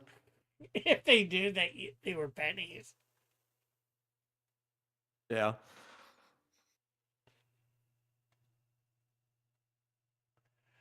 Outcast says there is a 60 pennies that is worth 60 penny that is worth money. The one that says 1 cent in back, and I don't remember if it's 63 or 67. Alpha Yeah, says you're saying like the market value of the penny is worth more than the 1 cent that it says on the penny. yeah. Pennies have been out of quote Yeah, there's a unquote lot of coins like that. pennies have been out of quote unquote circulation here in Canada for about 15 years, I think. I'm not sure when exactly when, but if you took a penny to any store, it would just be a penny. You could use them, and you might get a strange look. Yep. I went to a change machine with them and put a whole bunch of them in and got some actual cash, physical cash from it. But other than that, it wasn't, worth any extra, any of them. Yeah, yeah. This is But because if I, we're talking about its worth as legal tender versus its worth as a collector's item, right? yeah, yeah. So if you want to try and do it for a collector, um, you're probably gonna have to wait several years for that, for most of them to go out of circulation from all the different years, because they're just all around wherever. So you'll just have to wait till, you know, Yeah. You know, it'd I'm probably looking at this be probably 10, and I'm 20 realizing years I didn't before. use him as a reference or anything, but the more I look at this, the more my Canadian Shield looks like he has the same build as Senator Armstrong from Metal Gear Rising. Okay. uh, Fitzgerald says, "What if I went overseas and sold copper bars?" And Alpha says, "Pennies are not made of copper anymore." Well, it would just be whatever you're not going to get a lot of copper out of it, but it would just be whatever the copper is worth there. If copper, like any mineral, all minerals, they change value on basically a day-to-day basis. Now, not drastically, but they do. There's an entire market if you are interested in markets, especially ones that aren't stocks, because honestly, I find stocks to be the most boring market. But if you're interested in markets, there's an entire market for mineral trading and commodities. Alpha says, "U.S. pennies are made today are mostly zinc with a thin copper coating. Since 1982, the standard composition has been 97.5% zinc and 2.5% copper plating." Wow. And okay, says you would need pennies from 1982, and before that, after that, they're made out of zinc. Okay. for the U.S. anyways.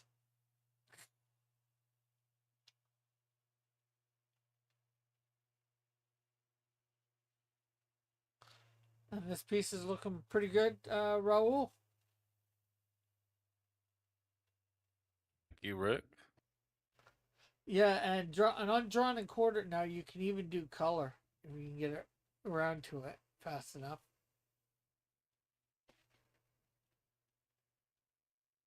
You allow that? I was looking at some of it. I didn't get to that part, but I was looking at what is it? The bear, Boogie Bear. I just saw him talking. I didn't see any drawing on there. On the link I clicked on. Well, No, Bugbear's Basement is a completely different show. That's not the. Yeah. Oh, okay. yeah, like you want to look up. They do multiple shows. Drawn and quartered. Like there'll be one on this Thursday. I'm not sure what the topic will be.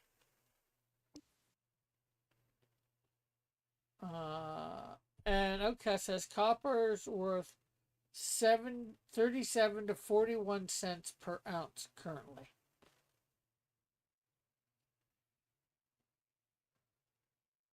So you still might even be able to get a decent amount of money out of it if you have enough ounces. No, I mean, if they were old pennies, there's not going to get anything out of it from a modern one.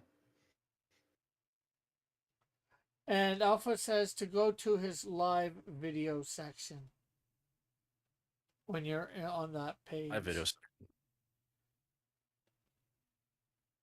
Try to check it out. All right.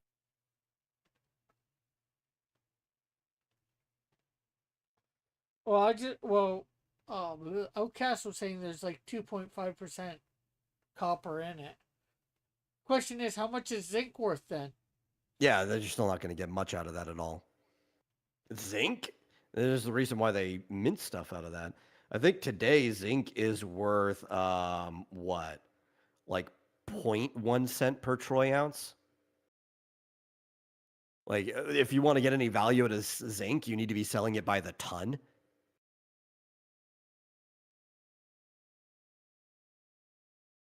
Fitzgerald says, I have an entire jar filled with pennies, and some are really old.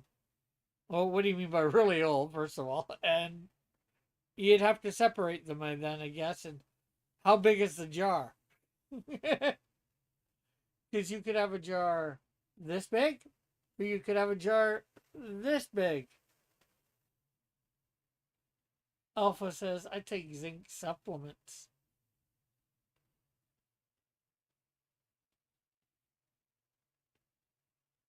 Okay, no, it's not that low. So by the pound, this is how high it has to be before zinc starts being worth anything.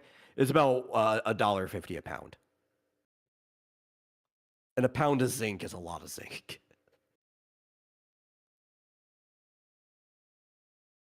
Yeah, well, yeah, it'd take quite a few pennies. But that means by ounce, it's still measured in cents. We're not in the fraction of cents. The jar is as big as a sports ball. What type of sports ball? Which sport? A tennis ball is a sports ball. A golf ball is a sports ball. A basketball is a sports ball. Yeah. These are three very different sized balls. Yeah. Ping pong ball is a sports ball, too, technically. Although I wouldn't think that's what he meant, but. Heck, even tennis, I don't think is what he meant, but. Like, still baseball, basketball, football, those are all various sports balls that he could easily mean, and they're different sizes. And he says it's as big as a football. Okay, an American football. As big as a pigskin. That's pretty big. Or, well, that I wouldn't say pretty big, but that's a fair size. That'd probably be about, what, 6 pounds? You think? It's filled with pennies? Yeah. Here's the problem, though. Even with older pennies, none of our coins are any pure metal, right? Even back when like nickels were first made, they weren't like pure nickel. There was still some other stuff in there, and now they're less nickel than they are anything else. Um, you'd have to actually not just like smelt it down. You'd have to sift and refine it to extract the different minerals from each other into different bins. It's a lot of work. And to be able to do all this, you'd probably be spending more money than you're getting out of it. Oh, I probably agree with that entirely. Outcast says to check your pennies online. Fits. Chozo?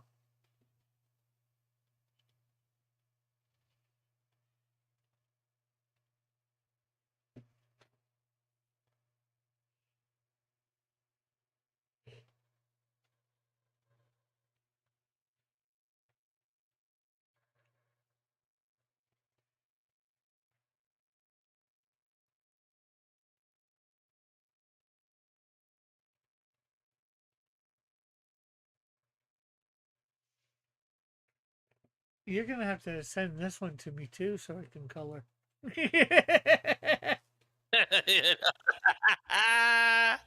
Oh man, I wish I had like reference of like buildings for the background because I wish I knew the filter thing. I would have thrown it in there. I would have gave you a month's amount of work. No, I it wouldn't was be thinking about that months. the whole time. I was like, I can't find the reference.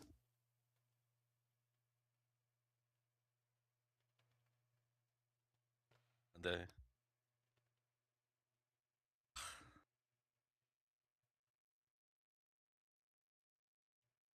I would have put like city landscapes, like cars, people, a whole crowd of Rick knows what I'm talking about.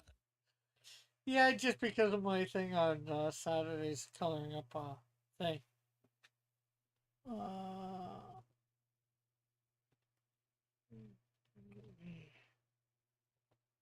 yes. That's why flatting is a job all on its own, because that's the hard part. Is like with digital coloring anyway, is actually distinguishing the different shapes that need to have different colors. So you just have somebody go in and flat the whole thing. Some of the colors won't even resemble the color it's going to be. They just need to be able to distinguish it because you can always change that color later. It's like, yeah, your job is to go and find all the different color places. Then the real colorist will come in and do that work. Fitzchozo asks, how much could I make creating diamonds in a microwave and then selling them to a jewelry store? I'm not sure whether you'd be selling them to a jewelry store, but Probably nothing. because those are I won't call them The fake, factory. but manufactured things. They're probably worth something, but I don't know how much. Because I'm not sure. It can't be that easy to do, otherwise everybody'd be doing it, right?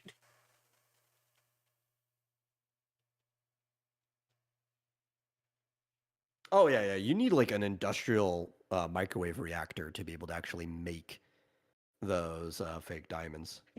Or actually, you could grow real diamonds that way. Technically, they're not fake. It's not like what do they call it? Cubic zirconium. Like if you use an industrial microwave reactor, you're basically just speeding up the process of making diamonds naturally.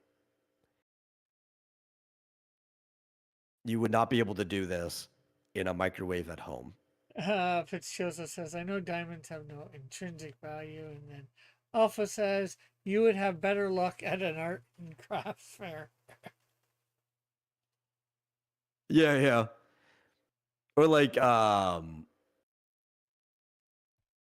you could sell it at like a flea market or your local like farmers market or something to people who just don't know much. Because think about a jewelry store is they could tell right right away. And if you're talking about if it's really small, you're not getting much for it anyway. Yeah, he says, I know a Right? Like process that's really small probably. real diamonds, you're not getting anything for.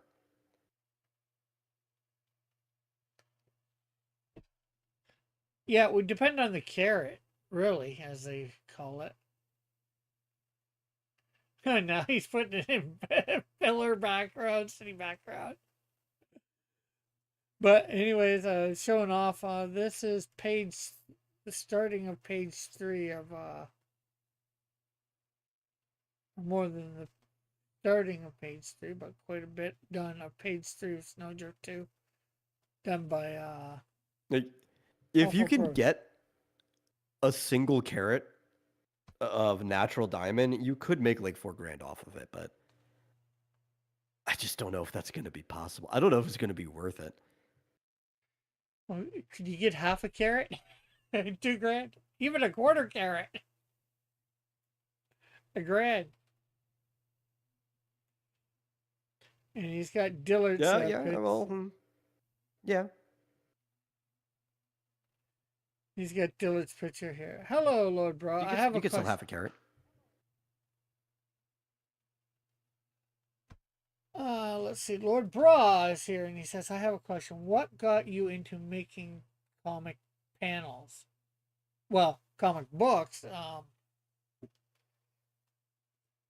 Uh, Anybody else want to answer that question? Yeah, it's like, well, I had to make comic panels because it's a necessity to make an entire comic book.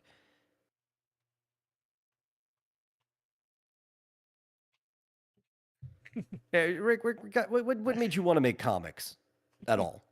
Rewind back to like when you're in school and you're writing scripts with your friend or whatever, and you want to make comics. Like, what actually motivated you to get into it? Is it because you just enjoyed reading comics that much and you wanted to make your own thing, or? Well, that was definitely part of it, and then I think the other part was like I've told the story a few times. My mom bought me some actual comics or Christian Archies, and started reading them. Started getting into regular Archie, and then got into DC and Marvel comics, which I watched like Spider Man and Super Friends on TV. So I'm not sure whether I ever realized they were actually comic books before then. Before seeing them before starting to read them. Well, not before reading the Archie stuff and all that. Well, I knew Archie was comic books. I'm not sure whether, like I said, I knew Superman and Batman were actually comics. I can't remember whether that. But, anyways, like at that point, I'm reading DC Marvel, and it's like, you know what? There's no Christian superheroes. And I thought, I'll make them. That's when I started making up my various characters. Canadian Shield was not one of my first, though. I'm not sure how far into it came along. And it was a little different when I first created them, but yeah, that's, I guess, ultimately what got me to want to create. Having there not being what I consider Christian comics out there, or Christian superhero comics, because I'd seen some Christian comics, but they were just, Bible horror stories rehash, some people's life stories told in comic book form, maybe some angel Well, demon stuff, and that's I'm about it. heading off, guys. I'll talk to you guys later. Okay, take it easy. Okay, so send that to me. So-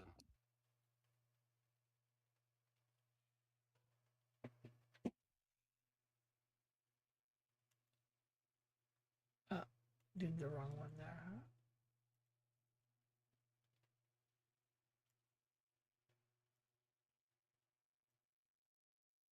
huh?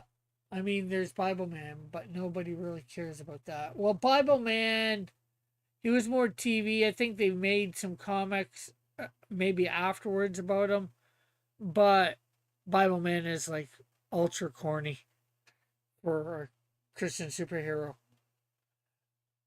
Um, and then he says there's Daredevil.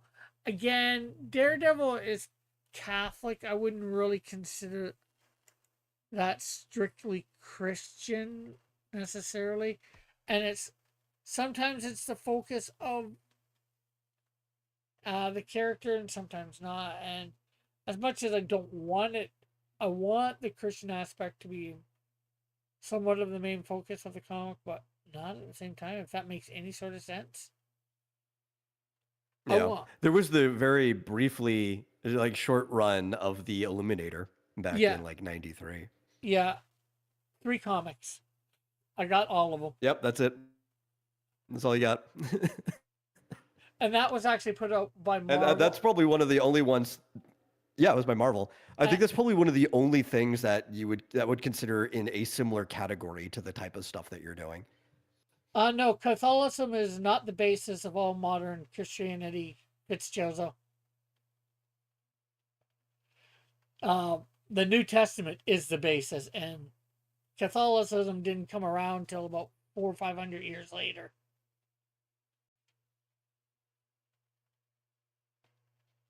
Because Even Protestant, then, Catholicism doesn't even agree with Catholicism, right? Because there was a schism that led to the split between the Catholics and the Eastern Orthodox Church, and that was even before the Protestant Revolution. So it's a very mixed history. yes, and most some of the Catholic beliefs about Christianity is a lot different than Protestants. Catholics practically, if not for sure, deify Mary. With most Protestants, we do not deify Mary. Yeah, she was special, but we don't give her godhood. Okay, it says the Bible is the basis of all Yeah. modern Christianity. Yeah, Protestantism is basically it's like rebooting a series but going back to the source material.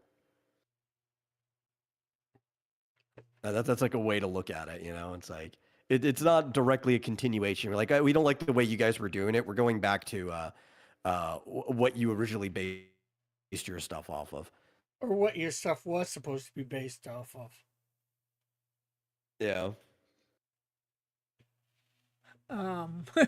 Crooked Of course, like, Painter. obviously the big deal there was that they originally didn't think that. Hmm? Yeah, Crooked Painter is here and he says Catholics aren't Christian. They are in name for sure. You know, most people do consider them a Christian denomination, and I guess in that sense of the word, I would agree. But to me, most, well, I shouldn't say most, but a few of their beliefs do not line up with Scripture. You know, and I know there's a lot of denominations out there that Yeah, but you can have. say that about most denominations.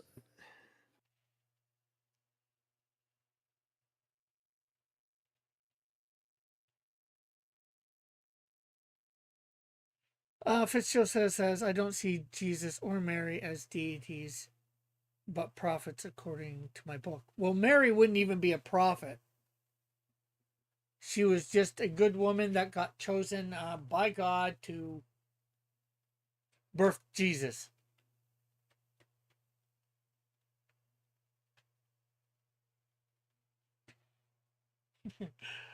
Uh, Crooked Painter says, honestly, anyone who isn't Catholic is some kind of snake handler or heretic. That is the Catholic view of it, and anything that is not strictly Catholic is heresy. Outcast says, Mary cannot intercede for you. There is only one mediator, and his name is Jesus Christ. Yes, that is what Scripture records. And a lot of times Catholics put Mary into that position of interceding between man and Jesus, and then Jesus to God.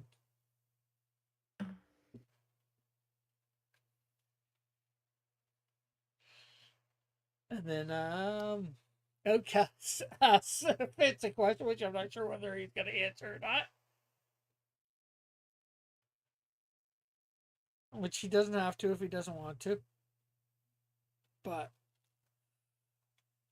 it doesn't matter. Fitz is a good guy, in my opinion. You know, we have some theological differences, but, you know, hey, I don't care.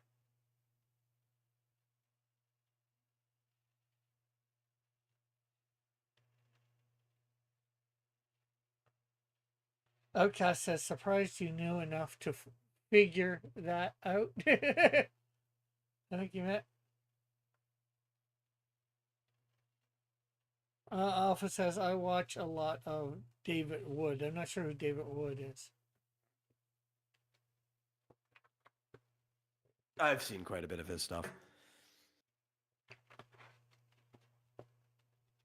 Most, and I would have to say most Christian, well, I say most Christians, but I'm not sure whether most Christian, I'd say quite a lot of actual Christians, Bible believing Christians, would know enough that with your statement about prophet and all that would figure out that most likely not Jew or definitely not Christian, and the other major religion would be Muslim that would say that. So most Christians, I think, know that.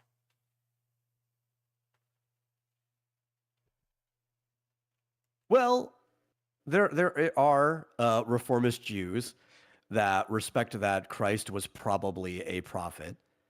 So there is a specific branch of Judaism that might fall under, but that's probably the only other option people would jump to.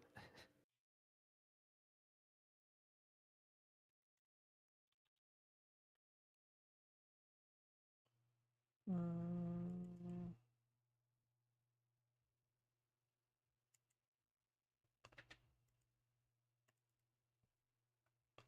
Snowdrift 2.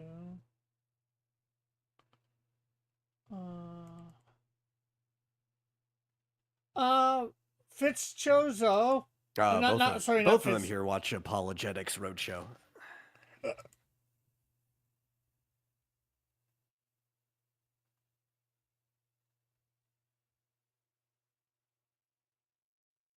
Well, I'm not sure about most Americans, but most informed Christians, shall I say, know a little bit about Muslim theological standpoint. But no, I meant to say Alpha, not Fitzchozo. Alpha, you have access to the full folder for Snowdrift 2, right? Pretty sure. Let me see who's I got this shared with. I'll be real. I don't think most Americans, even the ones that proclaim to be Christian, know much about Christian theology. Well, that's true too. They don't know much about their own religion. You expect them to know much about other people's? But Alpha, if you go into the Dillard Pages folder of the Snowdrift 2 folder that you have access to, those pages are all there. The pencils, anyways.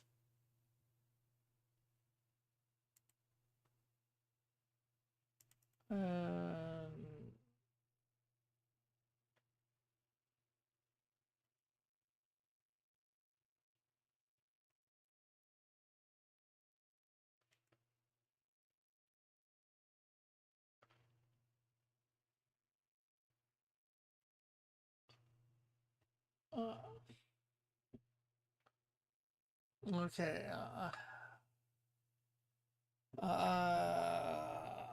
I've been watching David Wood for years now.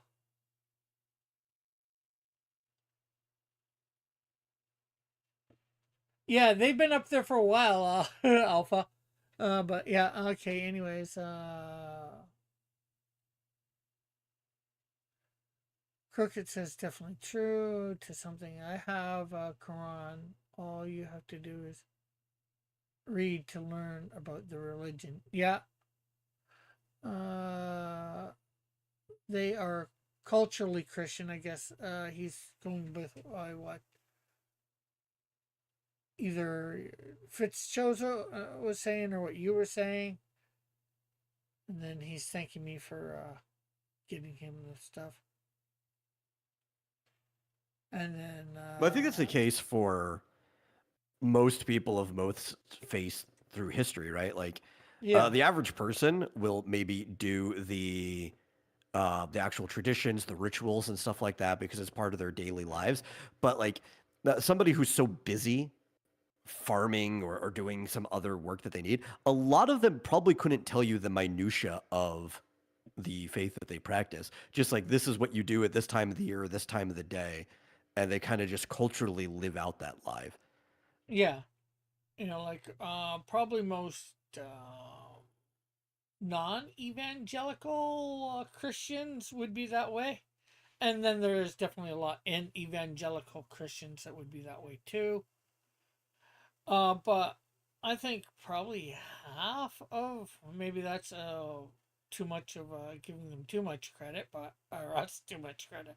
But I think over half of or about half of evangelical Christians know what it's about. But like I said, I could be mistaking. I could be overestimating that a lot. I don't know for sure. I'm just guessing, of course, as I'm saying. And Crooked Painter says the tears will be burnt.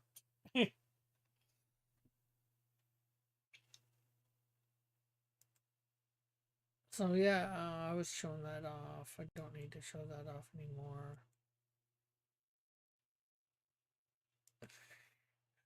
And not that I don't need to show that off. So yeah, ultimately there is my Fran picture. Fitzjosa, who is the one that requested it, likes it, so that's good. I like it, I guess. I'm not gonna color it, like I said. Maybe a later date. I might try to go through a couple more that I downloaded, and I might take a week and go over these and actually, maybe that's when I'll color it. You can't find the pages, Cross? Okay. Give me a sec.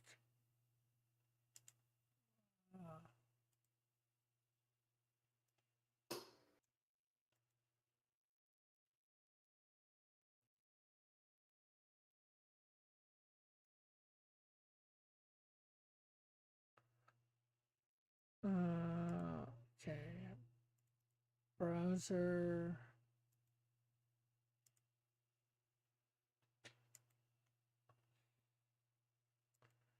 Okay. So when you're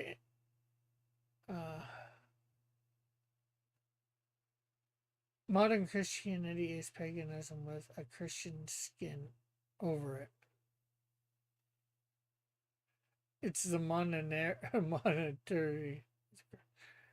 So you have that. You can get Modernity. You can get to this, right, Fitzjoso? Then Dillard Pages. No.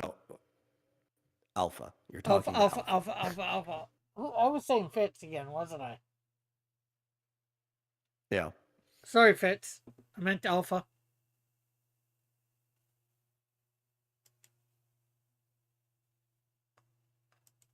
Let me go over here. Let me pop this out so I can see the chat. So I can see what I'm doing. He says, "Stop calling me Fizz." I don't know why I got fizz on the brain. Too much soda pop.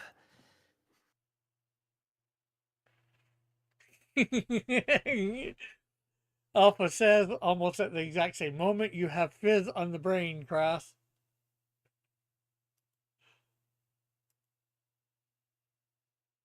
That reminds me of like a 4Kids translation joke in the original Digimon series, where in Japan, the Digimon they were trying to get past was getting drunk. Like they actually got the guy wasted, and that's why they were able to get past him because he was just too heavy of a drinker. But they couldn't have that. No, not for a kid show here in the States, right? So they tried to change it because he was still drinking something to drinking soda pop, right?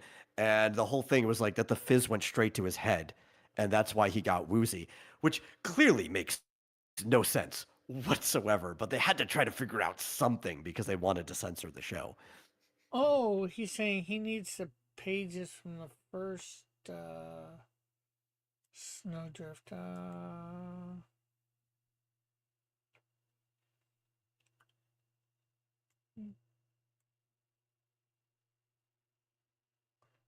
Okay, I was misunderstanding somehow. But I'm gonna have to put them up there then.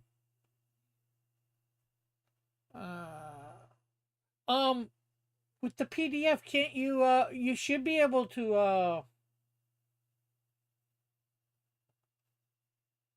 bring the PDF into Clip Studio. Open it in Clip Studio Alpha. Not that I have a problem doing this.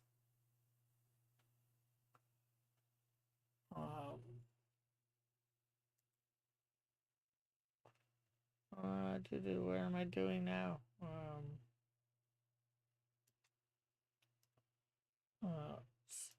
There we go. Fitzgerald says, I don't know why they censor adults drinking alcohol when every kid sees adults drinking alcohol.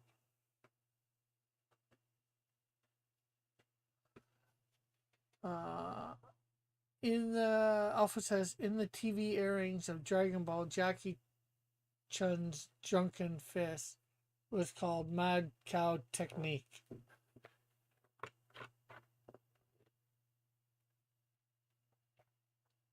Yeah, they just, especially during, like, I guess it started with the late 80s, but it got pretty heavy during the 90s. And it didn't really loosen up for years and years. Some people are just overzealous on our TV, like ratings and stuff like that, to where people were censoring all kinds of stuff they would not have done in previous generations. Let's see. It's about the same time that we started having like the hearings for games that would lead to like the ESRB and stuff. Let's see. Alpha says, wow, it works. Thanks, Cross. Well, I do it all the time. That's how I know a PDF can be opened. That's where I usually create my PDFs from. I do a save thing to... You can create a PDF from this too. Like, where is it? If you go file and then export, is it? Yeah, export multiple pages. You can then export that thing, whatchamacallit, a multiple page comic or whatever as a PDF. Crooked. Oh yeah, you can also make ebooks in Google Docs that way too.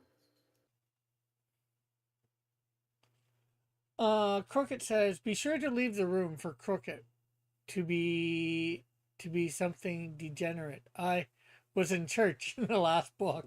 In other words, mine. He was one of the people that purchased a tier, that tier of my book, or for the campaign.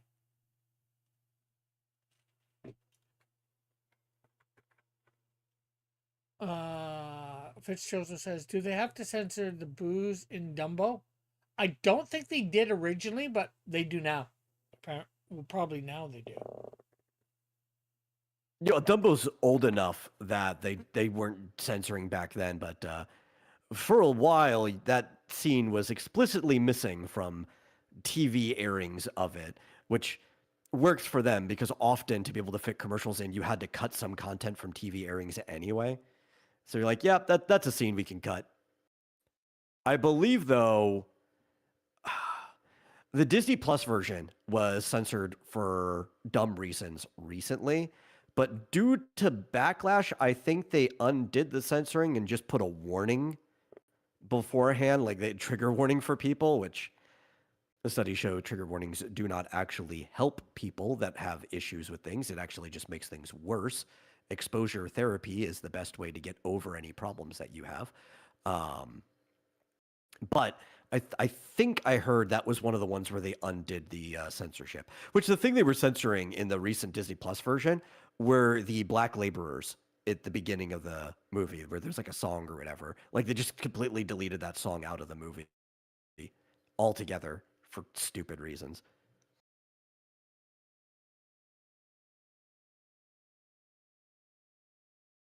Oh, and there's my. It doesn't make the movie better to not acknowledge how the past was. If anything, it makes it worse because now you're trying to like sweep it under the rug. Yeah, here is my coloring of Raoul's mashup of Hulk and Superman. Alpha says, "Wow, His they erased smash up. yeah.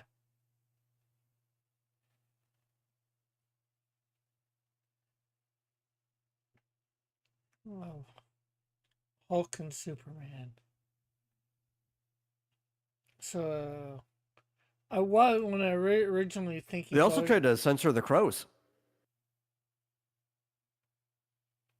Yeah, when I originally was thinking about it, I thought about doing the keeping the paints and all that purple, but as you can see, I switched them to blue because this really does look a lot just like the Hulk. So I had to do something Yeah. to keep it Superman-ish, so I kept the blue. I made the cape purple instead of red. And put the yellow accents in the S symbol purple.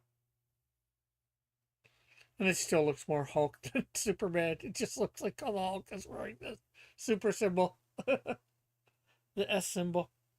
The S shield. Whatever you want to call it. But I might end up shading and lighting this. You also notice too. all the things that they tried to originally censor in their version of the cartoon, which they undid, are also the stuff that are explicitly missing from the live action Dumbo.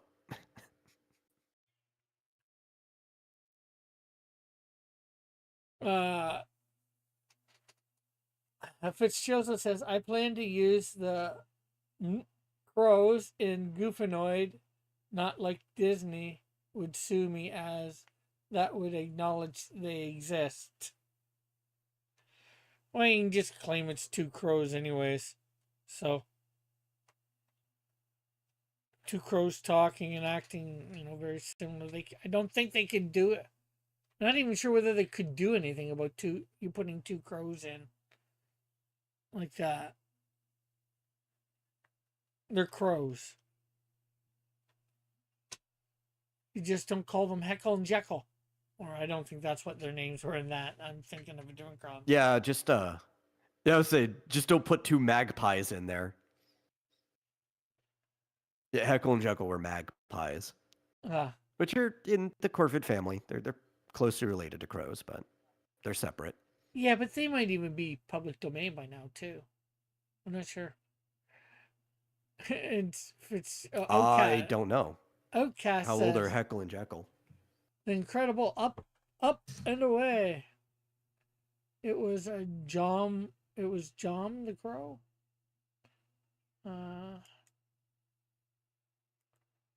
Jim, See. as in like Jim Crow laws, Heckle and Jekyll.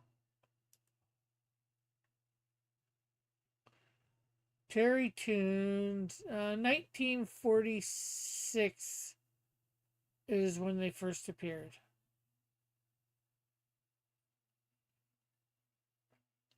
Yeah, there's still a little bit till they're public domain. Few years probably. Because I think we're into the 40s or part of it anyways. I'm not sure. Well, no, we're not up to Superman yet, so. Jim was the name of the crow in Dumbo. Well, and also that Paul Terry lived until 71. Oh yeah, it's one of the creators guys, isn't it? Yeah, it's the life of the creator plus so many years, is how the copyright laws go. So anyways, we've been going about 40 extra minutes here. Alpha says just named them something else. So anything you would like to promote, Metal? Anything I would like to promote? Let me think about that. Sure. Like I am working on stuff. I've got the Canadian Shield in front of me, but uh, during the early parts of the day where I am not as productive, just I'm more of a night guy. I tend to be productive at nighttime. For maybe the next 2 weeks, I'll probably just be streaming Genshin every day Yeah. because No, Klee is on banner. We do not have Klee on that account, so I'm gonna go drop the Vomitorium link. no, this is not moonshine. This is water, Alpha. I am not getting drunk on stream. I don't drink alcohol. Just- But yeah, I tend to, for the most part, as long as it's reasonable, I tend to talk about or answer whatever question if people hop in the chat. So even if you're not that interested in the game, if you just want to ring my ear, you can hop in, and yeah. we'll probably be doing And, Genshin until we get Klee or catch up to stuff. and not that you haven't, or not that you have, I should say, but you can, do the record yourself drawing that cover and all that if you want, and I put it could. up. It's an Put it option, but put it up as content for yourself if you want it. yeah, but I can only do the traditional half anyway. My rig is just not good enough for me to be recording like the digital coloring and everything. Okay. It would it is not in the best condition. It's old. It's dying. Crooked says Superman is public domain in like 7 to 8 years. Yeah. Maybe he'll appear in my comics at that point. Old Superman. Uh anyways, Outcast says liquid lightning. He says good night everyone. Alpha says 100 proof. Yes, 100 proof water. Anyways, yes, thanks Metal for coming on. Thanks Raul for coming on. Thanks everybody in the chat for being here chatting. It was great having you all here. We of course will be back tomorrow night for some mashup between DC and Marvel. So be here to do some mashup. Maybe we can get Raul back doing that. So we'll catch you all later. Bye for now. God bless. Have a great, wonderful day, night, whatever it might be for you. Love you all. God bless.